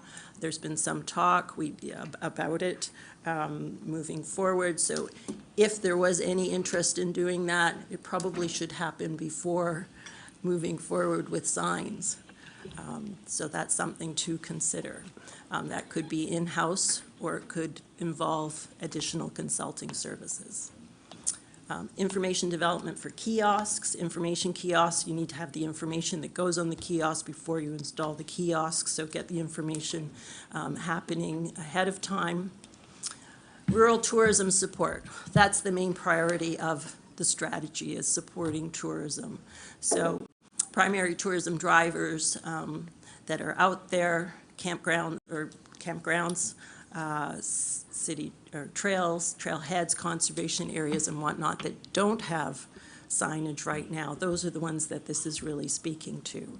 So higher priority there. Phase 1, Phase 2, and the value that we had established there for the signs was $202,000 for that. The integrated tourism wayfinding program, really that's supporting the private tourism operators with an affordable system. That would be that integrated pay-to-play system, that there would be a policy and a process for accessing that for the private tourism. Okay, I'm going to ask you to try to bring this to a close for us. Sure. Parking signage as well, you've already got that going.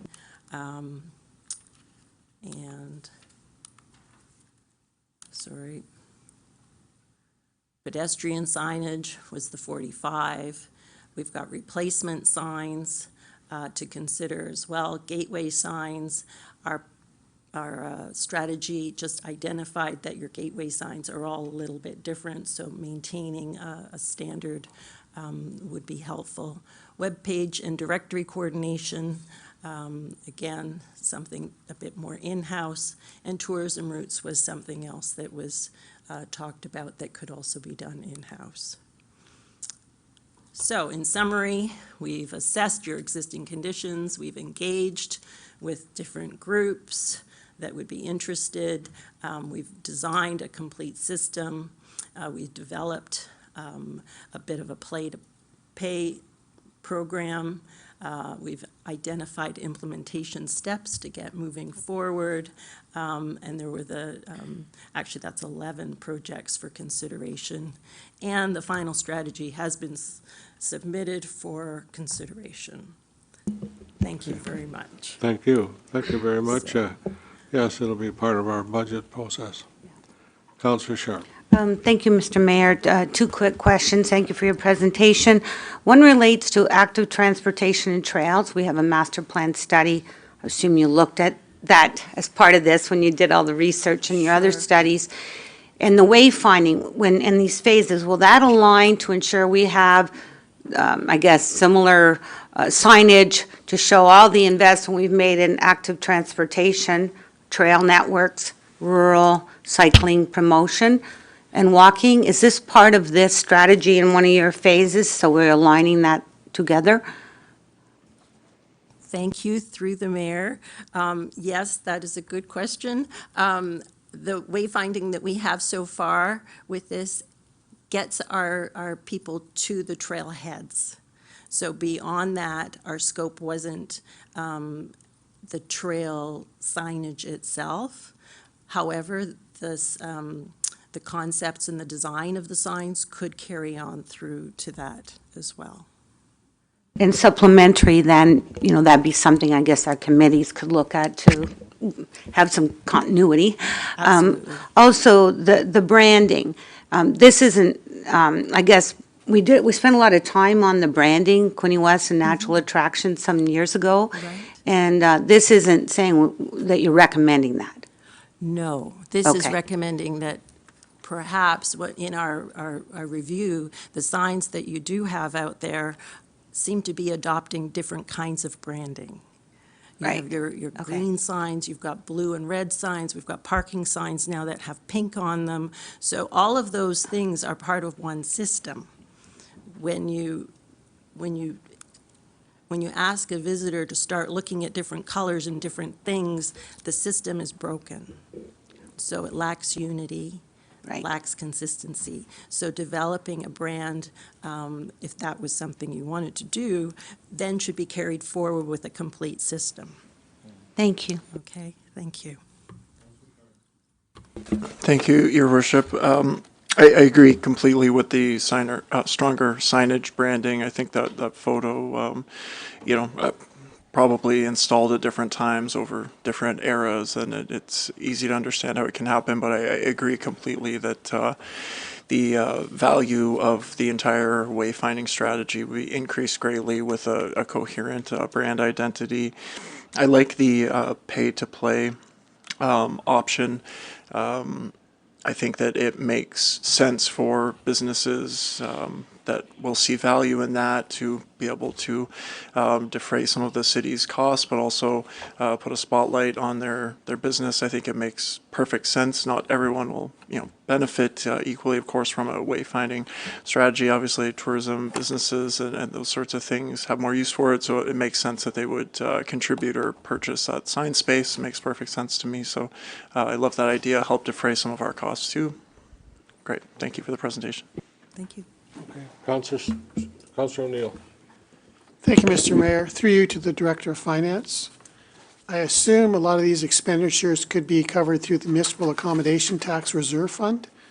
And would you say if we'd have enough money to do it over 1 year, 2 years, if we were using money from that fund? Yeah, through your worship, I believe the staff report speaks to this, and yes, the idea would be to use the MAT reserves. Unfortunately, the revenue is being used for some things, and we're seeing it come in over time. So the recommendation would be to span this project over a few years, just so that it would time with the MAT revenue coming in. But that at this point, we would see it be roughly 50% of the total expenditures needed each year. We would still need municipal dollars to pay for the other 50%. Councillor Stedall. I know, we're booked for time and we really want to get to our budget for the rest of the city. But just a couple of things for consideration that I would hope we would talk about is the RED funding that was available at one point in time. That's also a possibility of more financing. And the branding, I know the branding was developed a number of years ago, but this council has not looked at it. There's another council that's coming in that may want to look at it again. That should be, I think, reconsidered before we commit to anything. And also, my question is about the cost of installation. So you've given us the price of what the signs are going to be, but do the long-term costs include installation? Who's going to install these signs? Thank you, through the mayor. Yes, those prices include installation.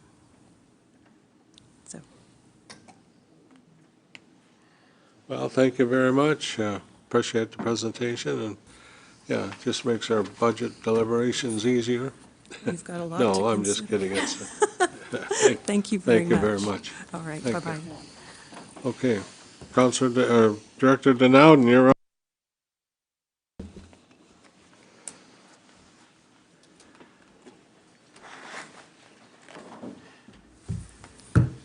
All right, good evening, Council. I'll try to go through these slides. It's been a couple hours, so I'll try to get through this quickly, but very similar to what we've seen in the past few years, being the last year of this term of council. We're going to provide information that will better equip you to make decisions in December, and for council to request any specific information that staff can then provide ahead of our budget meetings in December. One of the main factors in making informed decisions on the budget is knowing the long-term impact, and that is why we have the long-term financial plans discussed prior to budget, so that council has an idea of how the decisions for the budget fit into the overall financial position. There are 3 staff reports that mimic these 3 agenda topics: the budget outlook, and then we look into the long-term capital plan for the city, and then the long-term capital plan for water and sewer.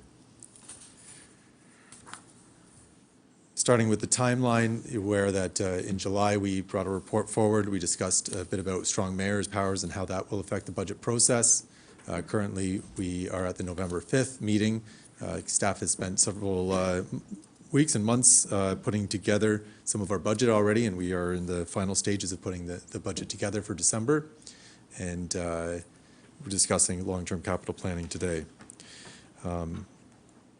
As a reminder, the meeting January 14th, so I'll just explain the strong mayor's process again. Council did delegate duties to the treasurer to present the budget. When the budget is presented or provided to council by December 3rd, there would be a 30-day amendment period. The 2-day budget meeting in December is the purpose of those amendments, where we would receive amendments from council. And then from January, there would be the veto period and then the council override period, which would take us to the end of January.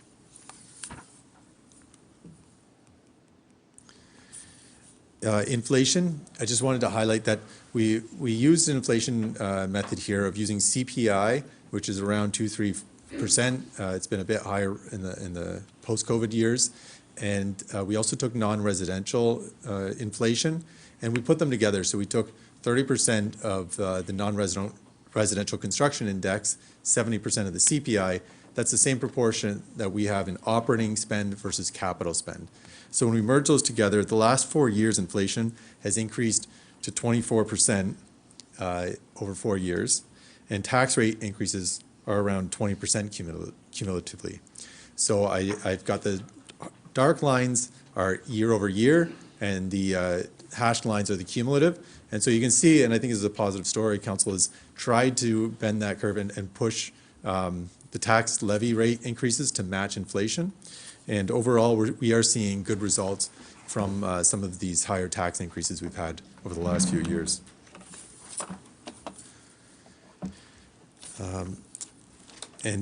So the outlook as well, so we saw even in the Canadian federal budget released yesterday, we are projecting between 2% and 3% on a lot of inflationary factors, whether it be utilities, salaries, and some of those operating expenses.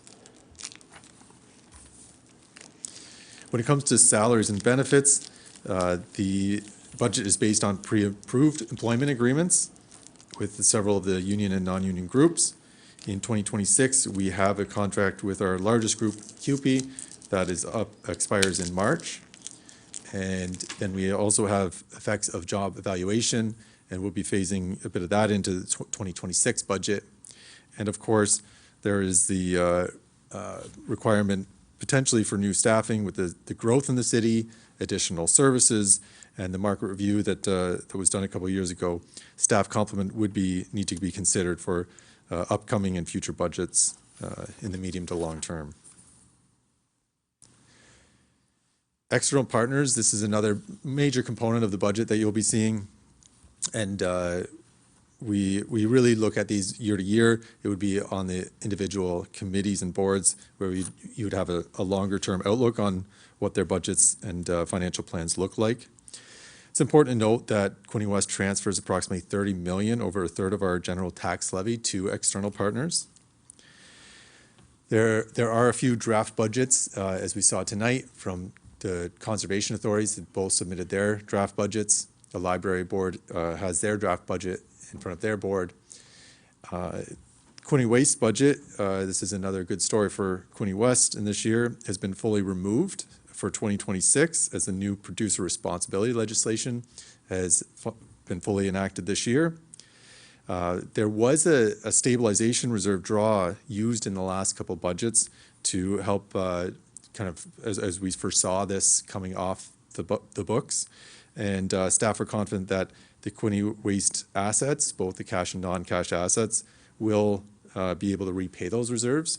So we are able to see the full savings in 2026 on this coming off. On the other hand, we have OPP budget. We don't have the actual budget yet. We do expect it before our budget presentation in December.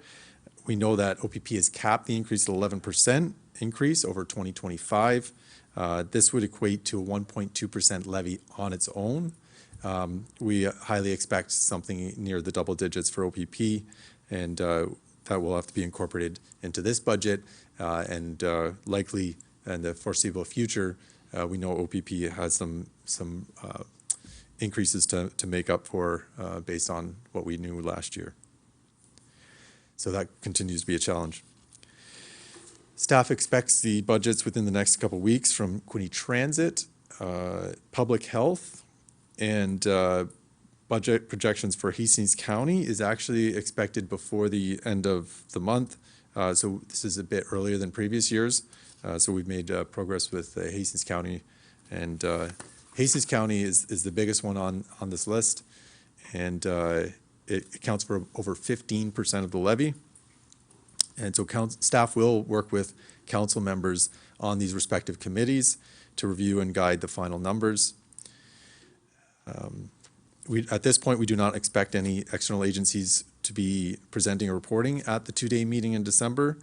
Council should, and the reason is we receive most of these draft budgets early and need to comment earlier.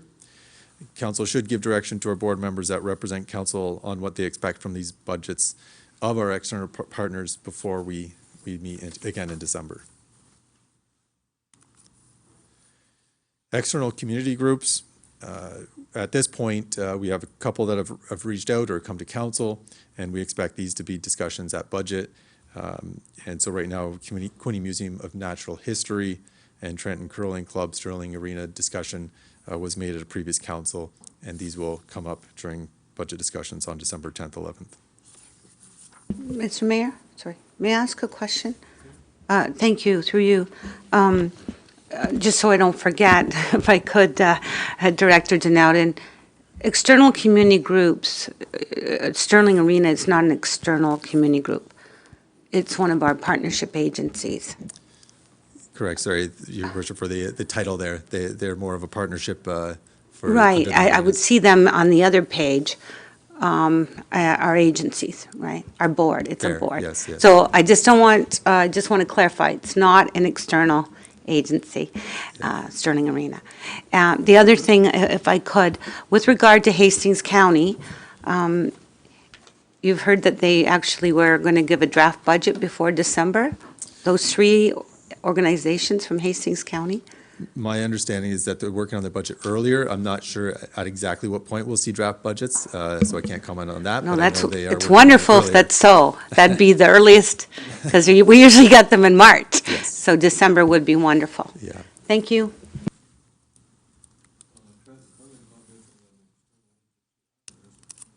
The Trenton Curling Club is an external agency, but the Trenton Arena isn't, the Sterling Arena is a board of which we are a member and have an agreement. Thank you. When it comes to provincial federal funding, we know that OSIF, we saw a 10% increase this year, which is great news. That goes up to $7.25 million. It's important to note that the OSIF funds are calculated based on our asset values. Some of those monies go to water and wastewater, and some go to city infrastructure. The CCBF, or as we used to know, the gas tax, is still at $3 million. There's no increase expected. We know what to expect actually for up until 2028, and there will be no increase for 2026. But then a 4% increase in 2027 that will hold again till 2028. And then on the OMPF funding, when this report was written, we didn't know what the announcement was, but we did receive notice just yesterday that there is a 14% increase, approximately $200,000 in additional funds under the OMPF. So that money is used in the operating budget, and so that's good news for our operating budget on funding that way. And then the PILTs, just as a topic, we know that the Quinte West received a top-up payment due to the business education tax issue in COVID. That top-up payment has not happened for 24, 25, and at this point we continue to expect not to receive any top-up for that change. And finally, I just wanted to highlight the scoring tool, the capital budget scoring tool, which we'll use again this year, and continue to iterate on prioritizing capital projects the best we can when you do receive the capital budget and long-term budget here in December.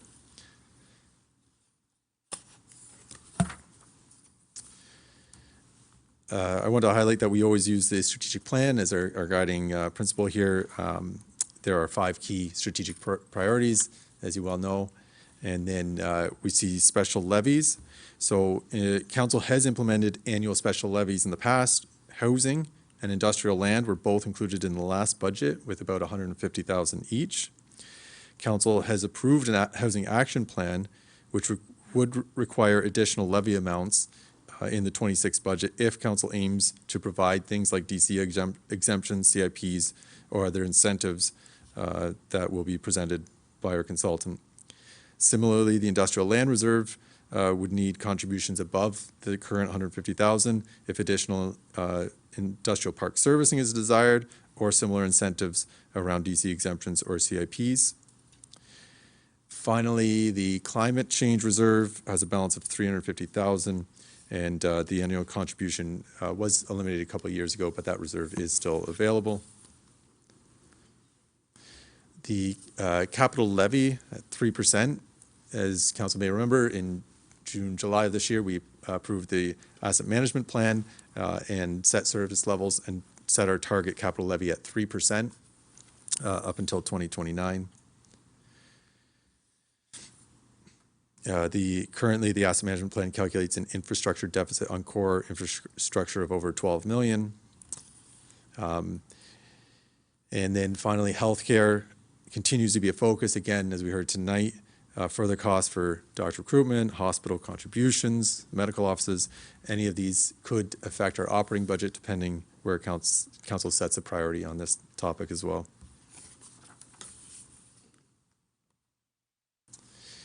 I'll just touch a bit on the city long-term plan, and then we'll talk about the water and wastewater long-term capital plan. The city long-term capital plan is guided by several plans and studies that the city's done, including but not limited to the official plan, the strategic plan, the DC background study from 2024, the Parks and Rec master plan just recently completed, transportation master plan, active transportation plan. There's the OSIM study on structures and bridges.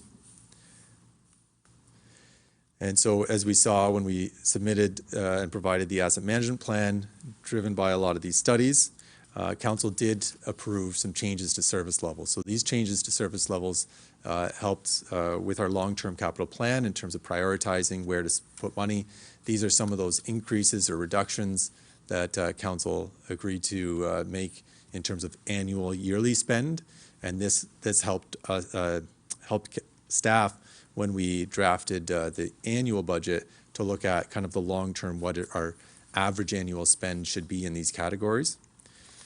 And so you'll see the annual results of some of these decisions in the budget.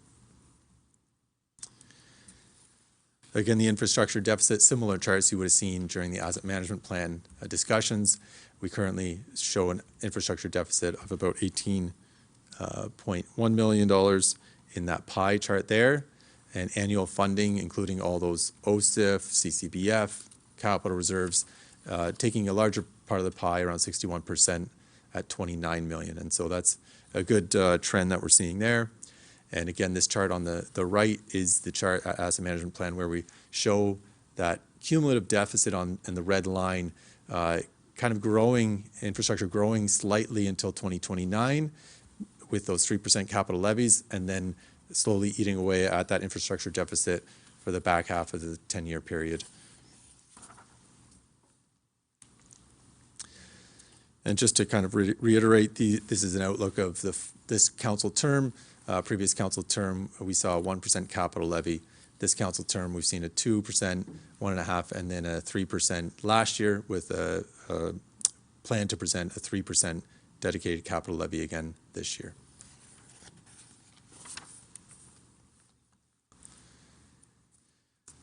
The long-term capital plan summary sees a 10-year forecasted spend of approximately $31.8 million a year.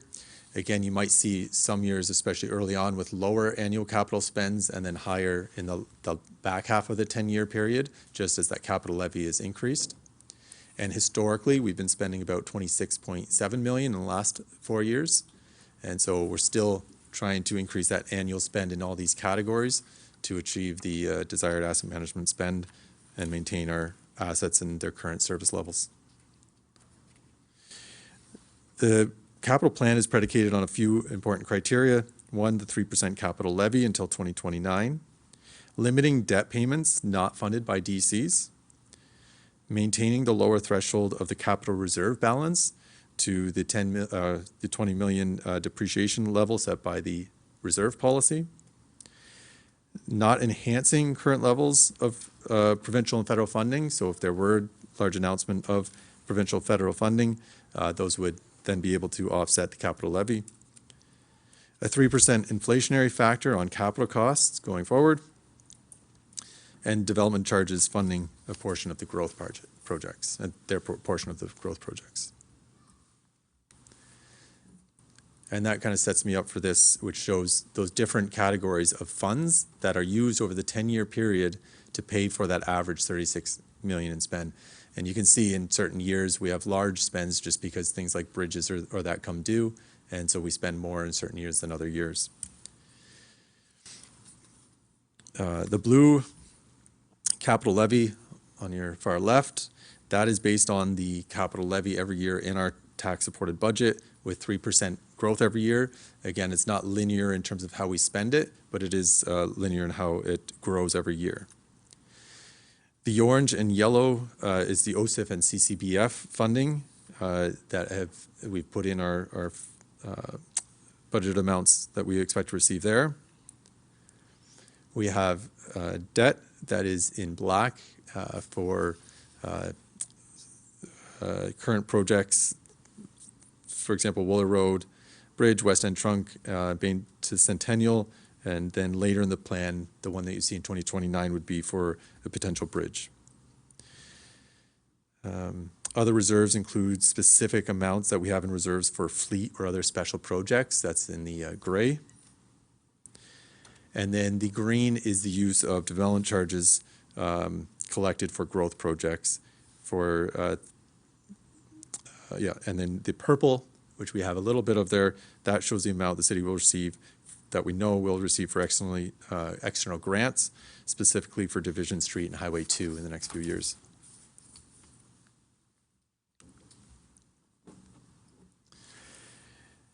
As I mentioned, the capital reserves is looking better, I think, than it was 12 months ago when we had this presentation last year.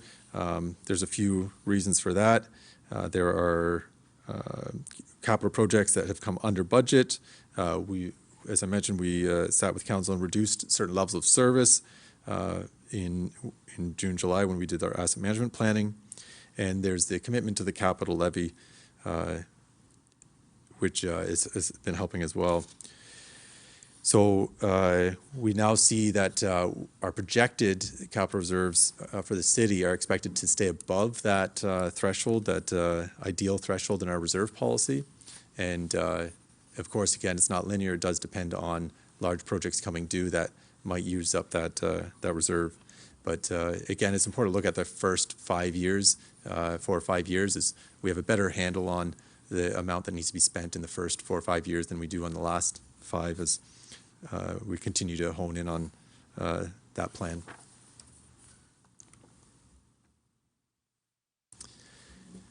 Debt projections. The city's current tax-funded debt payments at the end of 2025 is $5.3 million. The chart summarizes the debt payments that would be required for the city net of water and wastewater, so just the city, over the next 10 years with a 3% tax levy until 2029. So the chart shows that the city debt payments are projected to stay under $8 million over the 10 years, well below the current repayment limit for the city. If it's calculated for just the city would have about a $23 million ARL repayment limit.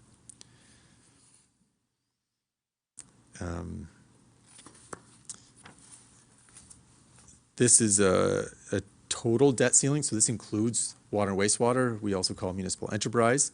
So as I mentioned, the total ARL for the city and water sewer combined is about 28 million. And you can see this chart over the back end of the 10-year period gets close to that $20 million figure and uses quite a bit of our ARL.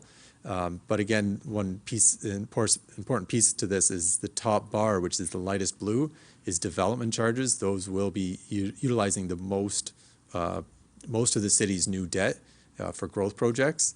And so the good sign here is that the blue and the gray are actually overall staying kind of relatively the same or neutral over the 10-year period. And I believe that was one of the targets that we've been trying to set as council. Again, this chart just shows the effect that has when we reduce the amount of debt we have to take on. That means that the annual capital levy as a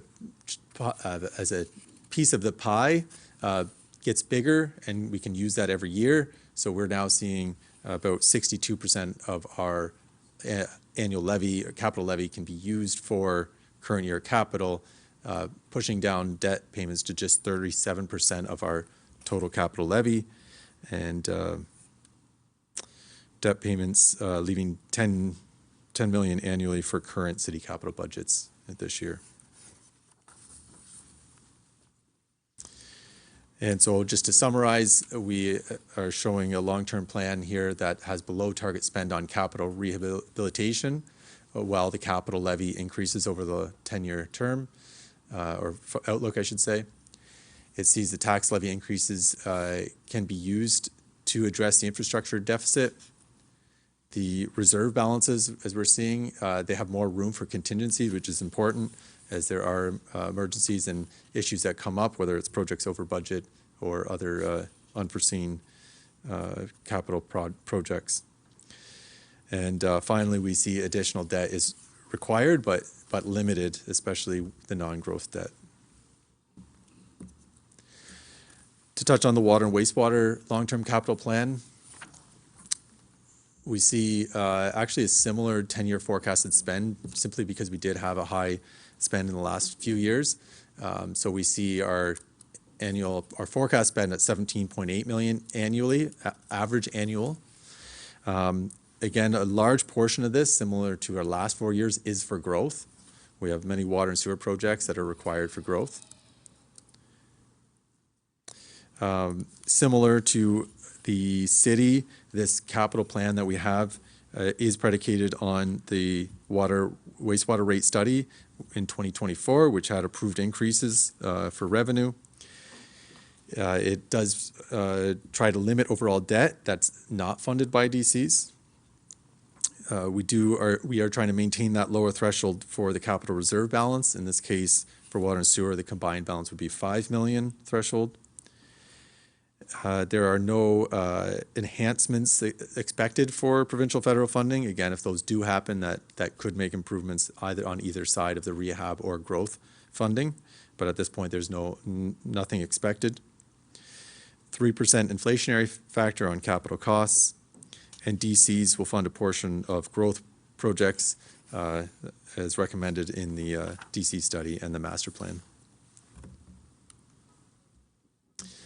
This is just for your reference. This is the 2024 rate bylaw that was approved.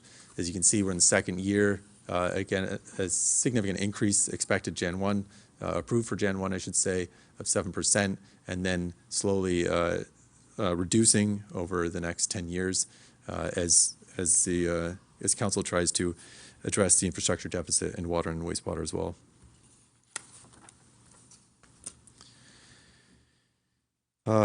This just kind of confirms similar to the chart we saw earlier, that of the annual spend that we're seeing over the next 10 years, there's a large portion, 8.2 on average, for growth, and that would be funded by development charges. over the next 20 years, we have 264 million. So even beyond the 10-year, it's important to note that it's not like it slows down. There's a large value of growth projects over the 20-year period for water and wastewater.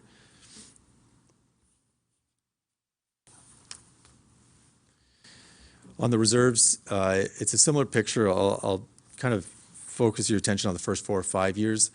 Staff, we were constantly working on the projections, and we do have, as I mentioned, projects in the back half of the 20-year period that would utilize some of these reserves, and staff have pushed several projects out, I should say, that kind of show a reserve balance going up at the back 5 years. But again, I'll focus you on the first 5 years, where we are keeping reserves relatively close to that target balance of 5 million combined for water and sewer.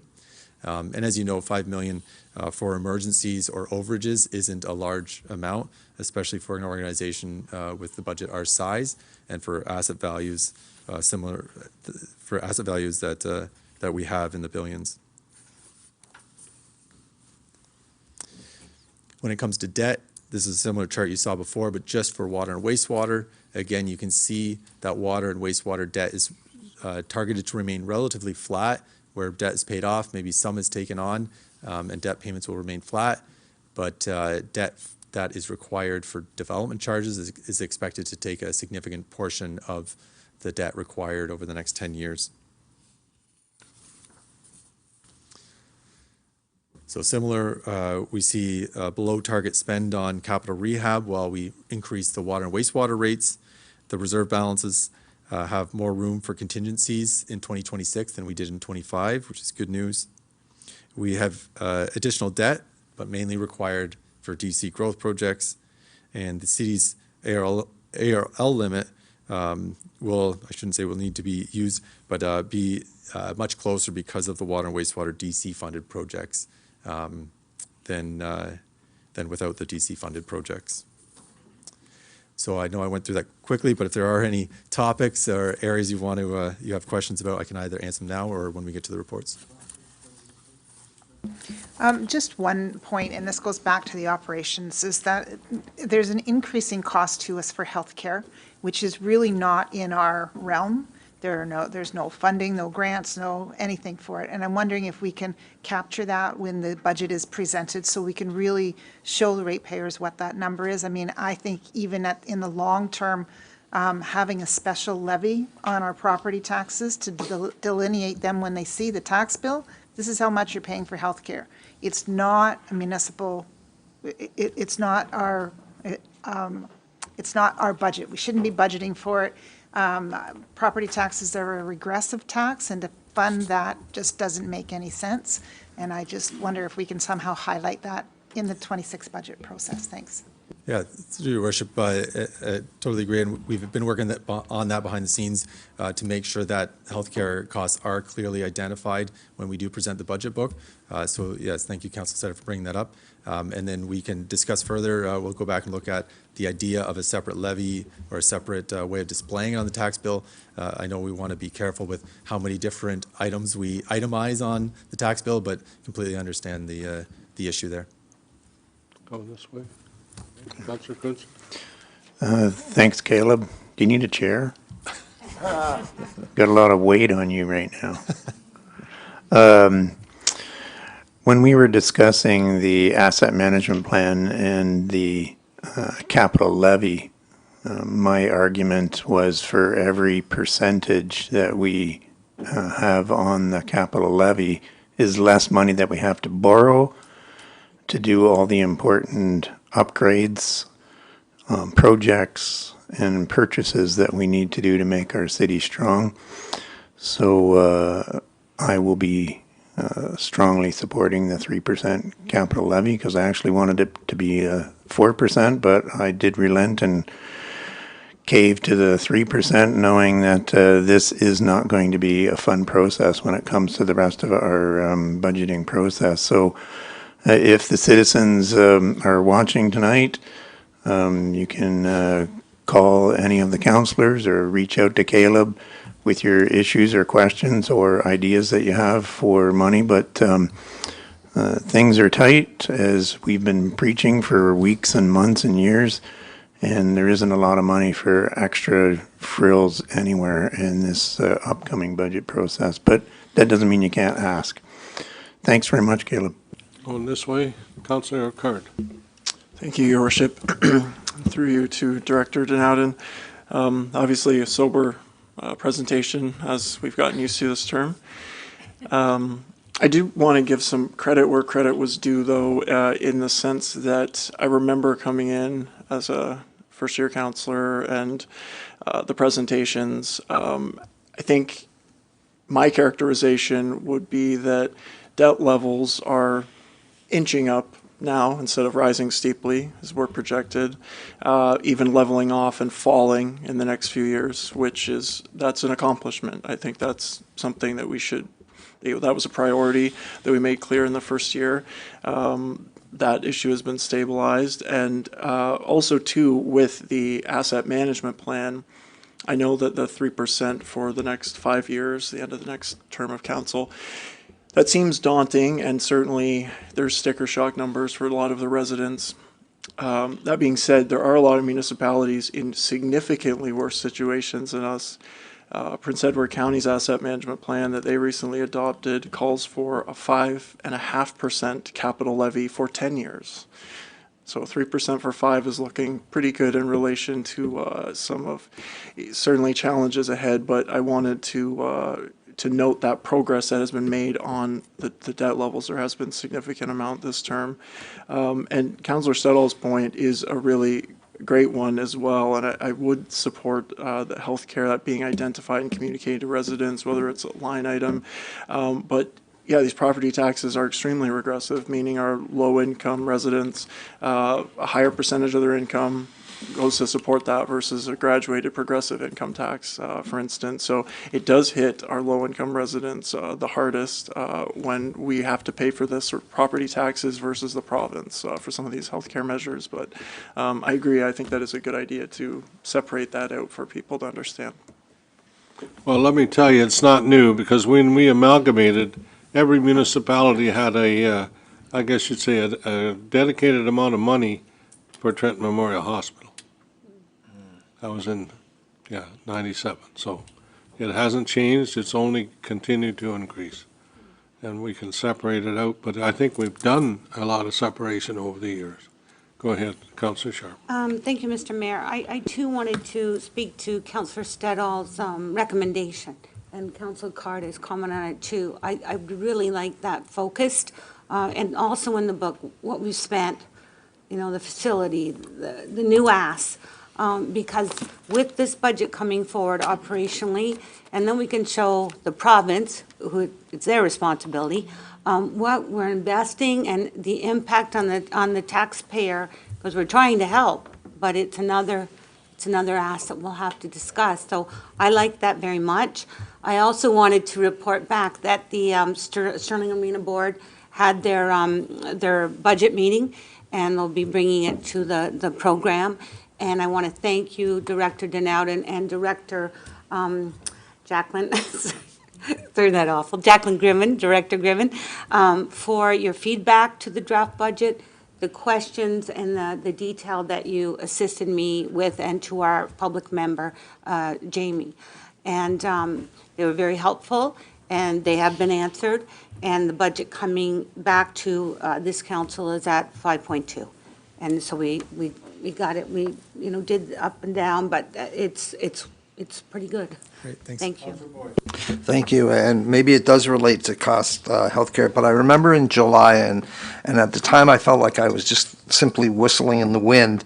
I talked about the capital projects and how we increased our money in terms of the roads and those type of infrastructure, but at the cost of increasing there, we had to lower the money allocated to trails and sports infrastructure and things. And it's like a pendulum, but I want council to be very cognizant when we talk about the projects, the upcoming projects that for the health and well-being of the community and healthcare, the sports infrastructure. And I know Councillor O'Neill and I went to to a workshop at one of the places, and they talked about never forget the infrastructure of the sports and the trails and those things.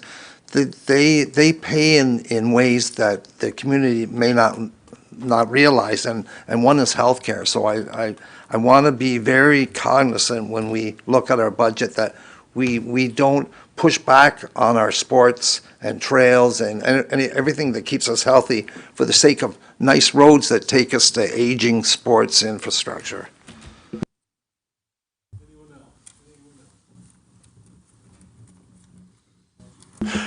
Thank you, Your Worship. Just correct me if I'm wrong, and I agree with Councillor Boyce's point, but if I recall, the asset management plan actually did cut the spend on roads as well, correct? That is correct, yeah. Yeah. Right, yeah.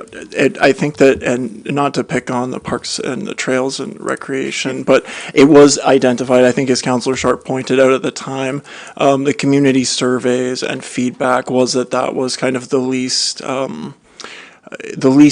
poor, the preferred option, the least dirty shirt in the laundry basket, the least dirty shirt in the hamper, so to speak, which it is unfortunate we have to cut any of them. It is true. Yeah, It is true, but we also did a lot of good work, so let's not throw that out with the baby either. Yeah. Thank you very much, Director Denowden. And if you see a road that takes us someplace where there's money at the end of it, I'll be glad to drive, I'll be glad to walk, I'll be glad to whatever works. Of course. Thank you. Yeah, right. Anyway, okay, public input. Anyone for public input?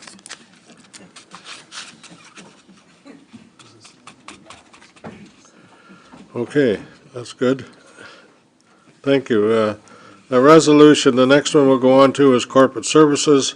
Staff report 2025-00148. Josh, Director of Corporate Service, regarding 2026 council meeting schedule be received. Moved by Councilor Quinte, second by Councilor McHugh. Any comments? Anything concerned? All in favor? Thank you very much. The next one is staff report 25-00147 by Caleb, Director of Finance, City Treasurer, regarding 26 budget outlook be received. Councilor Quinte, Councilor Reid, any comments? All in favor? Thank you. Thank you. Staff report by Caleb, Director of Finance, Treasurer, regarding City of Quinte West long-term capital plan be received. Mover and a seconder. Councilor Elliott, Councilor Sharp. All in favor? Carried. Thank you. Resolution staff report by Caleb Denowden, Director of Finance, City Treasurer, regarding Quinte West water and wastewater long-term capital plan be received. Mover and a seconder. Councilor Stedall moves, seconded by Councilor Reid. Thank you. Any questions? No? Great. Okay. All in favor? Yeah, sorry. Okay. Carried. Next one, staff report, Linda Lyle, Manager of Economic Development and Tourism, and Jennifer Rustow, Tourism Development Officer, regarding City of Quinte West tourism wayfinding strategy we received and approved.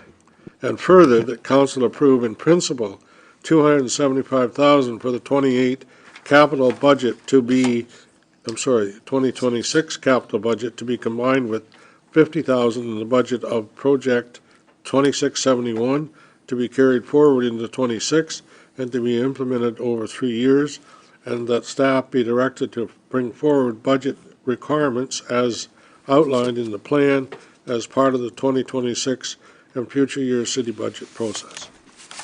And further, that staff be directed to develop a pay-to-play tourism business directional signage program, and that staff be directed to report back to council with an application and policy for review. Mr. Mayor, I'd like to ask if this could be deferred to the actual budget meeting, because I'm not comfortable approving funding for 2026 until we see the big picture. So if you asked to defer... to the actual budget meeting on December the 10th and 11th. Need a seconder? Councilor Stedall seconds, okay. All in favor? Carried, thank you.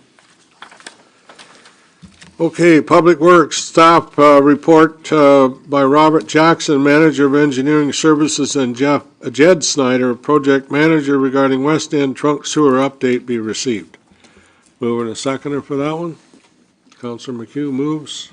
Second, Councillor Boyce. Questions or comments? All in favor? Carried, thank you. Report by Robert Jackson, Manager of Engineering Services, regarding Second Doug Hill urbanization update be received. Moving a seconder for this one. Councillor Boyce, Councillor Allier, comments or questions? Councillor Quinte. Just wondered if CIO Angelo wanted to make a comment as he put on public input for these ideas that are coming forward, and just wondered if he had any comments to make. Thank you, Your Worship, to Councillor Quinte, and thank you very much. So one of the challenges we had with this project, and we identified it through some of the public information centers we've held last fall and this summer, was that we're going to look at doing phase one of the project this year on Second Doug Hill Road from Highway 2 south. Unfortunately, what we found out through the tendering process, some of the critical pipe items were going to take a substantial amount of time to be delivered. So we in concert with the sort of the tendering timeframe, we amended the tender so that the work could start in the spring. But because of the sensitivity of what happened on Second Doug Hill Road a couple of years ago, we believe it's really important that we put in a temporary pedestrian pathway along the east side of the roadway with some additional lighting in that area to accommodate some of the pedestrian traffic that is happening there. In light of all of that, that plan is going to be going ahead in the next several weeks. Additionally, we've reached out to the family and we've let them know as well what was happening in regards to this project. So that's been well received by the family as well. So I just really wanted to provide this update to council to let you know where everything stands and how things are progressing with that project. Thank you very much. Thank you. Thank you very much. Anything else? All in favor, I guess, carried. Thank you. Okay. The next one I've got is regarding Second Doug Hill urbanization update. We got that done, so. Correspondence. Pardon? Correspondence, decision, solution, resolution. Correspondence from Tina Permage, past chair, Trent Memorial Hospital Foundation, requesting council approve by donation the option of naming a new street in Quinte West as an initiative to raise funds for priority medical equipment at Trent Memorial Hospital. So we just need to pass the resolution supporting it, and somebody else will find a street, right? We've done it before, and it works, so I need a mover and a seconder to pass the resolution. I have a question. Yes. I got to get it on the table, don't I? I haven't got it on the table yet. So Mr. Mayor, I'm going to make a motion that this request not be supported, and I'll speak to it. Oh, I'll second that motion. okay. Yeah. All right. Not be supported. Okay. Go ahead. Thank you, Mr. Mayor. And I know how hard the Memorial Hospital Foundation and the agencies work to fundraise, and they do work hard. And Ms. Tina Firmage, and she's also working with the Heartfelt Woman's also doing such great work. My concern is naming a street in Quinte West as a fundraiser. And whoever, I guess, funds or is able to have their name put on a street, I don't like that. That's not going to be a council decision of naming a street. It's just something that we take. We have our naming of facilities program, and we're very cautious about. And developers name streets, and when they have to submit those, and anybody, I guess, could fundraise and buy this street name, and maybe we wouldn't like that. There has to be some way to approve this, if I'm reading this correctly. But naming a street is a very, I guess, special recognition to have a street named after you, and it's not just about money. We did one once, and it's over on just off Orchard Lane, and Alicia Camp bought it. And it's named Gavin Crescent, I think. Is it not? Is it Gavin Crescent? Because I think her son is named Gavin. Yes, Michael? Thank you, Mr. Mayor. I would just ask for clarification from either the CAO or the clerk. I don't believe they're naming it after themselves. They would have to abide by our naming rules. Is that not correct? Yeah, through you to Councillor Coates-Wilson and the rest of council, yeah, we do, council did just pass a new naming of corporate assets policy. As part of that, road names are included.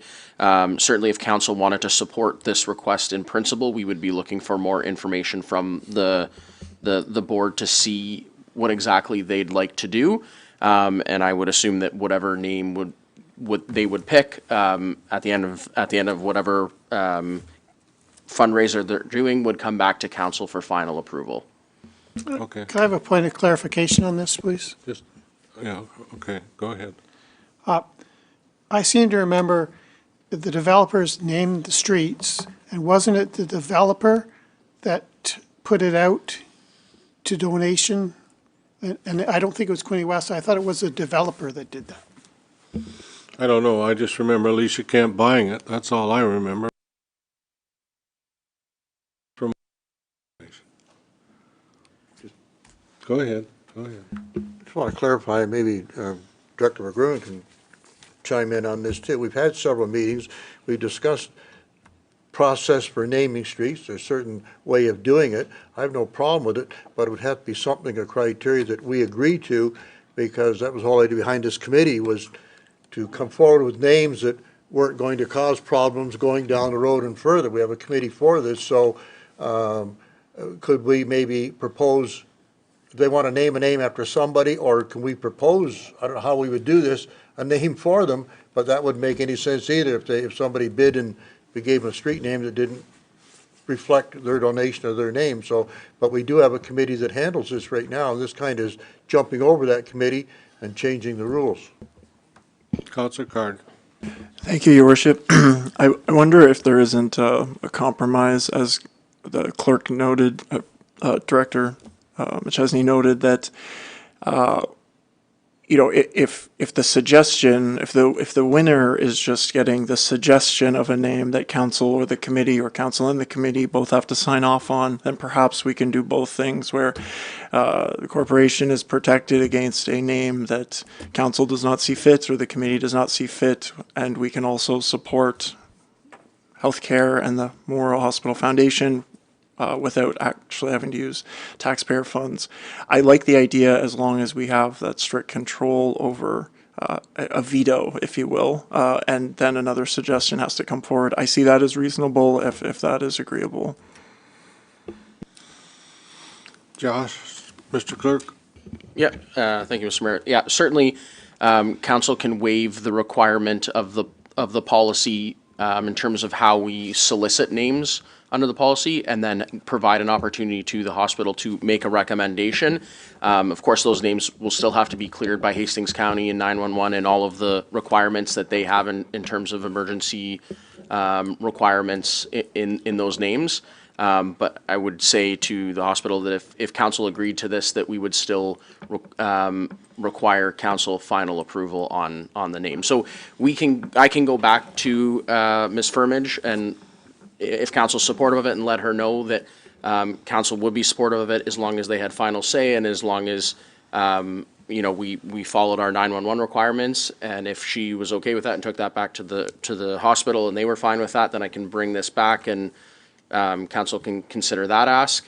That would be my suggestion if council's at all supportive of the ask. Councillor O'Neill.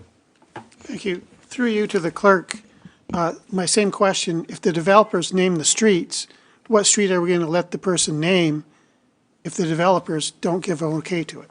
Yeah, we won't. Yep. Through you to Councillor O'Neill, under the new policy, the developers no longer provide names. Okay. Yeah. Okay, Councillor Quinte.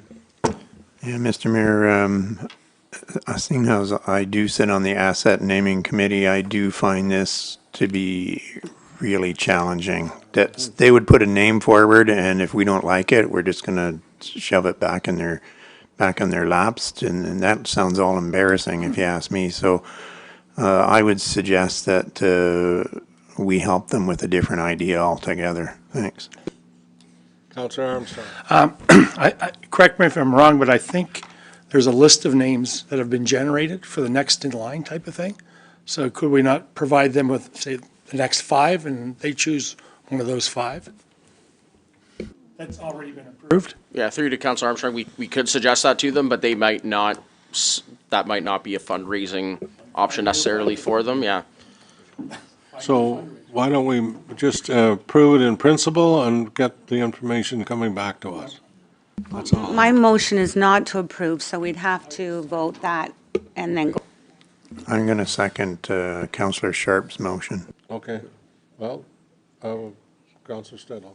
I would also support Councillor Sharp's motion is that we deny it at this point in time. I believe that if we do in the future want to consider something like this, it should come back as a staff report so that there's lots of consideration and we can talk about what it is that we have with our policies. So, I mean, if we even want to consider adding on to the resolution is that we deny it at this time and request a staff report, that might be appropriate. That would be fine, because we just spent all this time doing a policy, and now here we are, right? So I don't mind adding that to the motion. Okay, so the motion is, Mr. Deny, but look for a staff report in the future. Or that a staff report come with an application. Still a motion to deny and then have a staff report to, look at ideas or clarify, or not even clarify. Help me with this, that still the motion to deny, but a staff report to review other opportunities or. Well, why ask for a staff report if Right. you're not No, gonna? I'll just stick with the motion to deny based upon the rationale of the committee already working so hard on this. I apologize. Same motion. I agree. Okay, Our it's the staff motion has. on the table. Yeah, All, our- all in favor of the motion on the table? 1, 2, 3. Carried, thank you. Motion is defeated. Thank you. Okay, I'm sorry, motion is approved to, yeah, you're right. I'm sorry, I read it, I said it backwards. You're right. Thank you. Thank you. Karen McAdam, resident requesting review of winter overnight parking restrictions under bylaw 24-151. So, I guess, Mr. Angelo, what do you want to do with it? You want to, I guess council needs to approve this, or, yeah, if we approve it, then you don't have to worry about I guess we will have to worry about a report, yes. So, If I can suggest, Your Worship, if council wants to consider something like that, they should refer to staff for a report. yeah, because we already have a policy for overnight parking, and you start jumping and tearing it apart, yes. Correct, yes. Well, Mr. Mayor, Yes. if we're expecting a staff report to come back, it's going to be next year before we That's even right. get to hear it. So That's right. I don't think this is a good idea at all. I think, well, she thinks it's a good idea, but all I see is confusion. Mary buys a permit, Bob gets a permit, they get their dates mixed up, or all of a sudden a snow squall blows in and our truck's got to get out on the road, and here we got vehicles parked all over the place. So I'm not going to support any change to the parking bylaw. So we just tell her thanks for the suggestion, but no thanks. Councillor O'Neill. Thank you, Mr. Mayor. I know the city of Kingston does this, but I'd like to get CAO Angelo's take on this because he's got lots of experience in this and see how he feels about it. Okay, do you want to defer this till you get a report, or you? I'd just like to see how he feels about it right now because Okay. he's been involved in this for years. Go ahead. Thank you, Your Worship. In response to Councillor O'Neill's request for some information, me personally, in terms of operations, parking on the streets during wintertime is certainly an issue for operation-wise. Whether it's winter plowing or sanding, salting operations, any parking that occurs on city streets is certainly an encumbrance for doing our operations. Because what it means then is that staff have to go back when the vehicle's removed and complete that, get rid of that windrow, sand and salt operations, all of that. In addition, a number of our streets don't have sidewalks or pathways, and pedestrians walk on the roadway. So when vehicles are parked there and snowplows have to go around them, they leave windrows there, and then there's challenges for pedestrians and access. So I would suggest to you that I would leave it the way it is with the winter restrictions. Thank you. Okay. All right. Do you need a motion? Do you need a motion for that, to leave it at winter restrictions? I think it's just too hard to monitor. How in the world would you ever? Just write her a letter and say All right, thanks, well, but no thanks. Move a motion that we leave as is. Leave it, my motion is to leave winter parking as is. Then you seconder? Yeah, I'll second it. Okay. Counselor Quinte, moved by Counselor Reid, second. All in favor? Carried, thank you. Okay. Proclamations, none. Correspondence, printed information. Any comments or questions on anything there? Okay.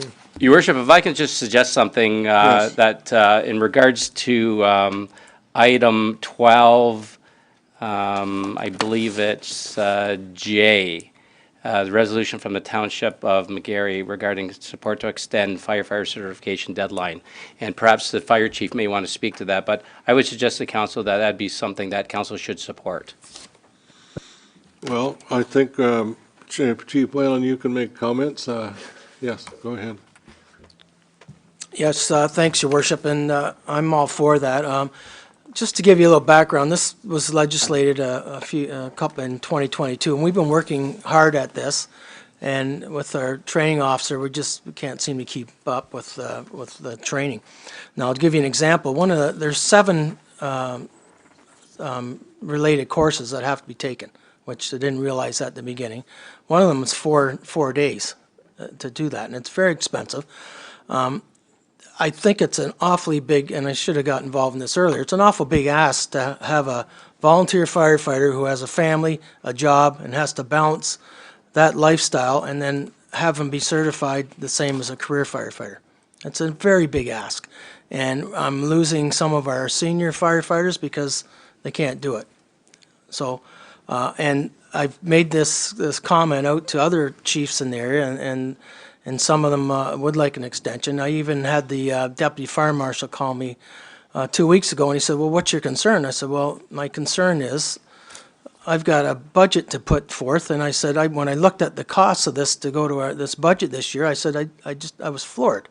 So, I think either the province needs to give us some more money, or they need to back off on some of these certifications, because I've been in the business a long time, and again, it's an awfully big ask for a volunteer firefighter with these certifications. So, and I think to give us some more time would be very relevant. But again, it's been legislated, and I know some of the fellow chiefs in different sized departments. It's affecting more of the volunteer and composite departments than the career. And our career are all pretty well certified because they can do the work, the certifications while they're at work. Okay, so we pulled J out of there. We approve all the rest except for J. Use it as a standalone motion. Through you to the mayor, you can just include a provision in the motion that council support item 12.1J, and we will send a letter in support. Okay. Okay. All right, so all the rest but J. Moved by Councillor Alia. I need a seconder for the motion. Councillor Boyce. All in favor? Okay, So- now let's take J. I need a mover and a seconder for J as a separate. Point of order, that's not what the clerk said. Oh, sorry. Yeah, through you to the mayor, I just suggested you could include that to the motion when you're receiving Oh, and and you're filing. going to the rest of- send a letter with it. Okay, Yeah. all right, that's fine. Okay, sorry. I thought So- Okay, so everything's all-inclusive, and he's going to send a letter regarding J. A letter of support. Letter of support, yes, absolutely, yes, right, yes. Okay, so that's the motion now. All in favor? That's what I need. Carried, thank you, okay. Okay. Unprinted. Unprinted, yes, unprinted. Councillor Sharp has a motion that's coming forward. That's not tonight. That's a notice of motion. So, It's not, I thought it was tonight. it is. pardon? Mr. Mayor, I think it is tonight if I have it on the agenda in advance, but I'll look to the clerk. Is Yep. that correct? Yep. Through you, You're correct. Councillor Sharp. Oh, If it's on the okay. if it's on the agenda, council can consider Oh, it. okay. Okay, And I'm going to second Councillor Sharp's notice of motion. Okay, that's fine. I'll ask, Mr. Clerk, do you want to explain the process and what I've done, and that anything I've done has been, go ahead. Through you, response to the mayor, yeah, the decisions you made have been within the legislation, as far as I'm concerned, and as far as the integrity commissioner is concerned. If you'd like me to comment on any particular decisions, I would be happy to. It's up to you, up to people here. I'd like to, if I could, Mr. Mayor, speak to it, since it was my notice of motion, and there's no doubt, I mean, it's there before our council, there's no doubt that you have the power. You have the power to do this under strong mayor's powers, but inherently, we have always worked together as a council. And what concerned me was when you had removed a chair of a committee and appointed another chair without consultation or discussion, and that's never been the way we have worked. And when the strong mayor's powers came into play, it was primarily for emergencies, for housing, for development, not meant for this particular matter. And you've always worked collectively with you. There was no explanation for this, and I'm just hoping by putting this motion forward that they'll be on the agenda for discussion or consultation, and that when you exercise these powers, which you have the right to do, that they're certainly on our agenda so the public know. Because right now, you can exercise them and they're put on the website. But if people don't know, and residents don't know, and council doesn't know, then we don't have that discussion. And so that is where I think they should be, and why the resolution I hope council will consider is that they be included on the agenda, and that we are consulted when a decision is made. So that's really the bottom line and why I put it forward. Thank you, Mr. Mayor. Councillor Boyce. Thank you, Your Worship, and I don't think anyone will argue that it is your right under the Strong Mayors Act, and I remember, and we all remember, the Strong Mayors Act. It essentially was put forth to speed up delivery of key provincial priorities such as housing and major infrastructure when it went out. But I also remember that on May 7th of 2025, we had a council meeting when council approved sending a letter to the province expressing our opposition to the powers, and I clearly remember, and it's on record, you saying that, and I agree with you, we have a good democratic process here, and if it isn't broke, why break it?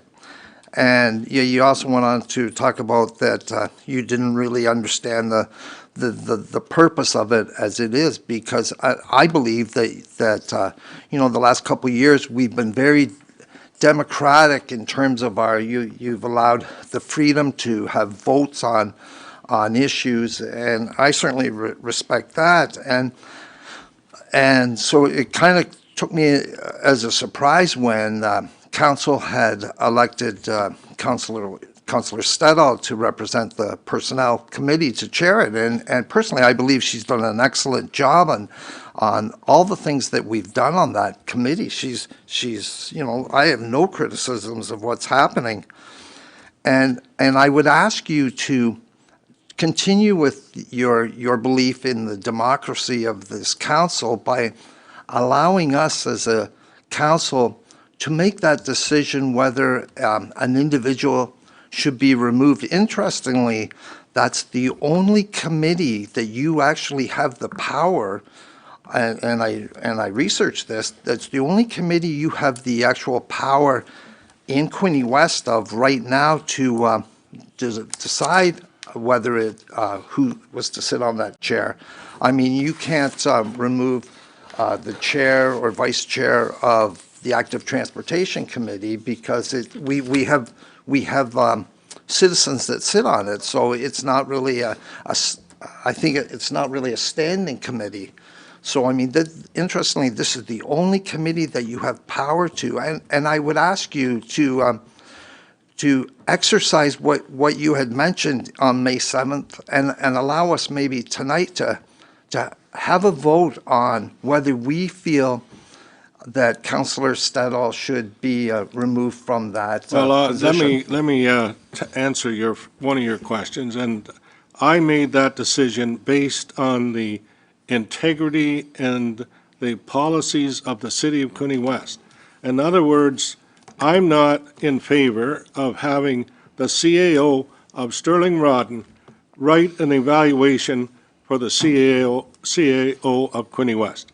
So that's why I made that decision, and Councillor Stedall knew that how I felt from the very beginning. Okay, but then I would then counter that by saying that it's not anyone's authority on this council or any council to state that another member has a conflict. They can go, if that person believes that they have a conflict, they can go to the Integrity Commissioner, but the only person that has that authority to say that they have a conflict is actually that person themselves.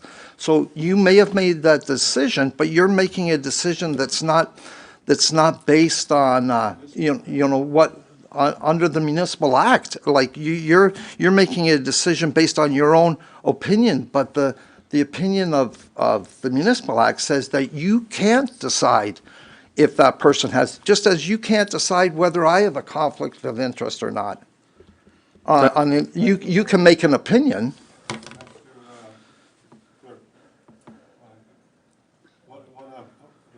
Done it and so on. Who have we consulted to make sure we're doing it right? What I've done?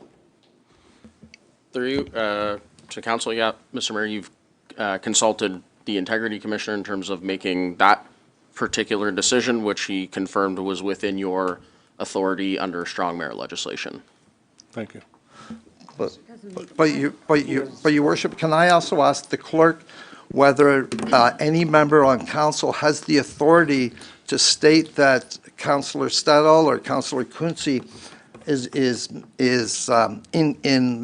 in conflict? They can have an opinion, and I can have an opinion on these matters, but do I have the authority then to act and say, yeah, they have a conflict, so I'm acting on this for this reason? Yeah, through to Councillor Boyce, no, the Municipal Conflict of Interest Act is clear that the responsibility for declaring a conflict is on the member who believes they have a conflict and that member alone. Yeah, and that's why I would ask your worship to continue with your belief that democracy rules around this council and allow us perhaps then to vote on it. And if we as a council say, no, we have confidence in Councillor Stedall's ability, that you allow us to continue this. I'm not changing it, so thank you. Okay. Mr. Mayor? Yes. I just wanted to point out that Ms. Sharp's notice of motion, I believe, is just to have the strong mayor powers decision printed on the agenda so that all the members of the community can see your decisions that come through as strong mayor powers. Previously, these items were released through the city website and released to the press or however else they got out, I don't know. But this one wasn't in the news anywhere, this particular one. And next fall, there's an election, and if the province of Ontario still has Quinte West mayor as having strong mayor powers, if it's you or the next mayor who becomes the mayor for the city of Quinte West, that person's going to have strong mayor powers. And the citizens need to know how this works when it comes to making their vote and their selection, who's going to run the city in the future. And some cities who have strong mayor powers were lucky enough to get special enhancements because they were granted strong mayor powers prior to May of 2025, whereas our city has the strong mayor powers, but we're not getting any economic benefit from it. So I'm supporting this only because your decisions as the strong mayor powers that you make will now be printed on the agenda under printed items, so everybody has a chance to see what has happened. Thanks. And that's fine. Anyone else? Okay, thank you. Yes, Your Worship, I have comments. Yes. When I was removed as the chair of personnel, which I thoroughly enjoyed the position and was very transparent in any decisions and any discussions I was having with that had nothing to do with my career and my municipal career, has not been just currently with Sterling Rodden. I also worked with Loyalist Township, and previous to that, I worked with South Frontenac. My municipal career spans 35 years. That was known when I was elected. That was known when I came in. I do not have a conflict. The conversation that happened when I was given notification of this came from the clerk, not from the mayor. The mayor has not spoken to me since the moment that he has written this declaration. He hasn't spoken to me about it. He has not given me a reason for it. The explanation given saying that I have a conflict is inappropriate. I have a legal opinion to indicate that I do not have a conflict. And if you do have a conflict or think that I have a conflict, then you want to take it with the Integrity Commissioner. This is not appropriate to be using the strong mayor powers in this.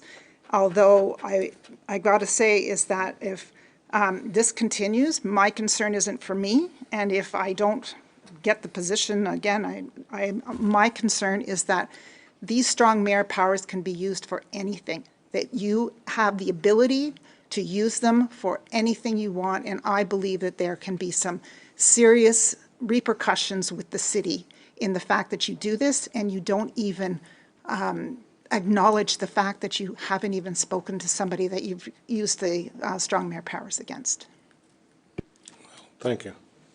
Okay, anything else? I have a question. Go ahead. I have a question with regard to the second last statement here. Now therefore be it resolved that the clerk be directed to include all strong mayor's decisions on the council meeting agenda following when a decision is made. I understand that, but by putting it on the agenda, you need a mover and a seconder wherever it goes, printed or non-printed. Is it then, could it be open for debate and we go through this all over again at a council meeting if you put it on the agenda? Yeah. Through to Councillor McHugh, I believe the intent is just to include it so that it could be received as information. Certainly if it's made under the strong mayor legislation and it's not, and a veto is not applicable in that situation, then council would have no authority necessarily to overturn whatever decision is made. If it is a bylaw and council does have the authority under strong mayor legislation to overturn it, we would include it under the bylaw section and it would be indicated as such. But I believe the intent of this is just to include it for the public's awareness of the decision. Councillor O'Neill.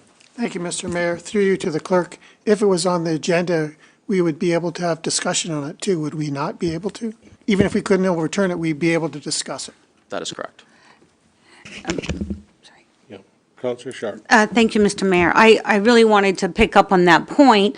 Right now, there's no opportunity to discuss anything when the mayor exercises strong mayor's campaign or powers. So if it's on the agenda, whether it's printed or non-printed, we have this discussion. Opportunity to explain why you chose to use them without the consultation, and at least we have it in the open forum. The other thing I wanted to also say that with the Personnel Committee, we generally vote in the chair and we vote in the vice chair. So when we have the Personnel Committee, again, is this the way we're going forward? Just picking a vice chair, putting them in chair through the strong mayors? Are we going to look at that? And no disrespect to Councillor Allier, or is this another one we'll just carry on? I'll talk to the clerk before I make an answer. Okay. Thank you. Can I request a recorded vote? Recorded vote, please. Go ahead. Through you, sir, to the clerk. It's okay. Mr. McKechnie, when you said that the mayor contacted the Integrity Commissioner about his right to take somebody from this committee, he was in his rights, correct? But the rationale used to the Integrity Commissioner, was he aware of the rationale because of a conflict of interest and all this other stuff? Right. Did he agree to that? Through you to Councillor Armstrong, I can't really comment on what the Integrity Commissioner's opinion was on the rationale.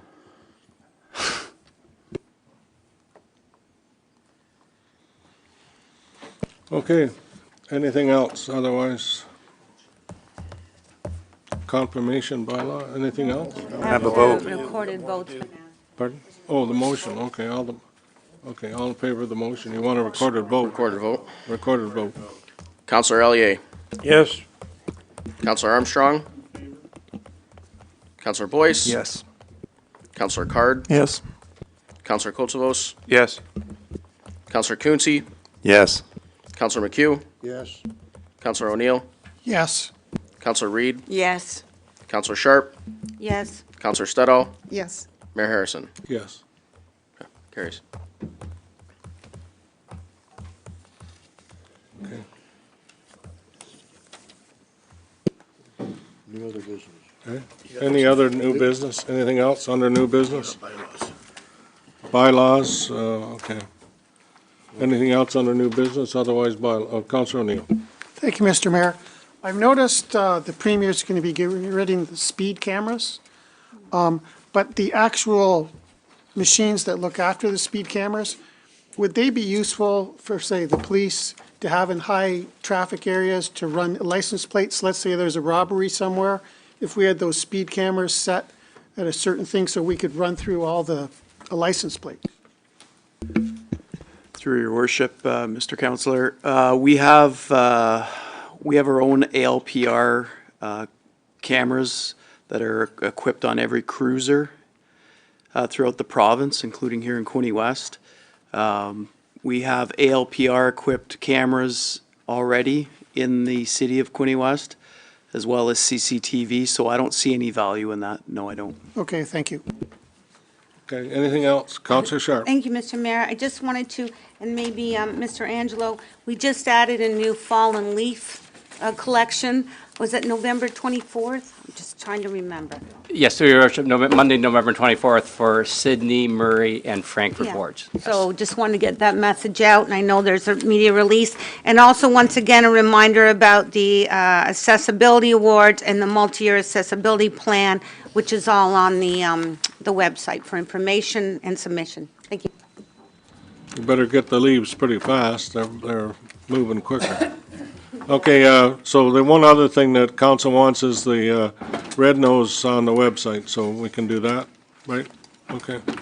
Anything else? Otherwise, confirmation, bylaws, all the bylaws, and then mover and a seconder. Councilor McHugh moved by, seconded by. Councilor Quincy, okay. Any questions on bylaws? All in favor? Thank you. Confirmation bylaw, moving the seconder for that one. Councilor Reed, move, seconded by Councilor Card. All in favor? Adjournment, pick two. Thank you. That's yours, isn't it? Yeah. Have it if you want. Yeah. Okay.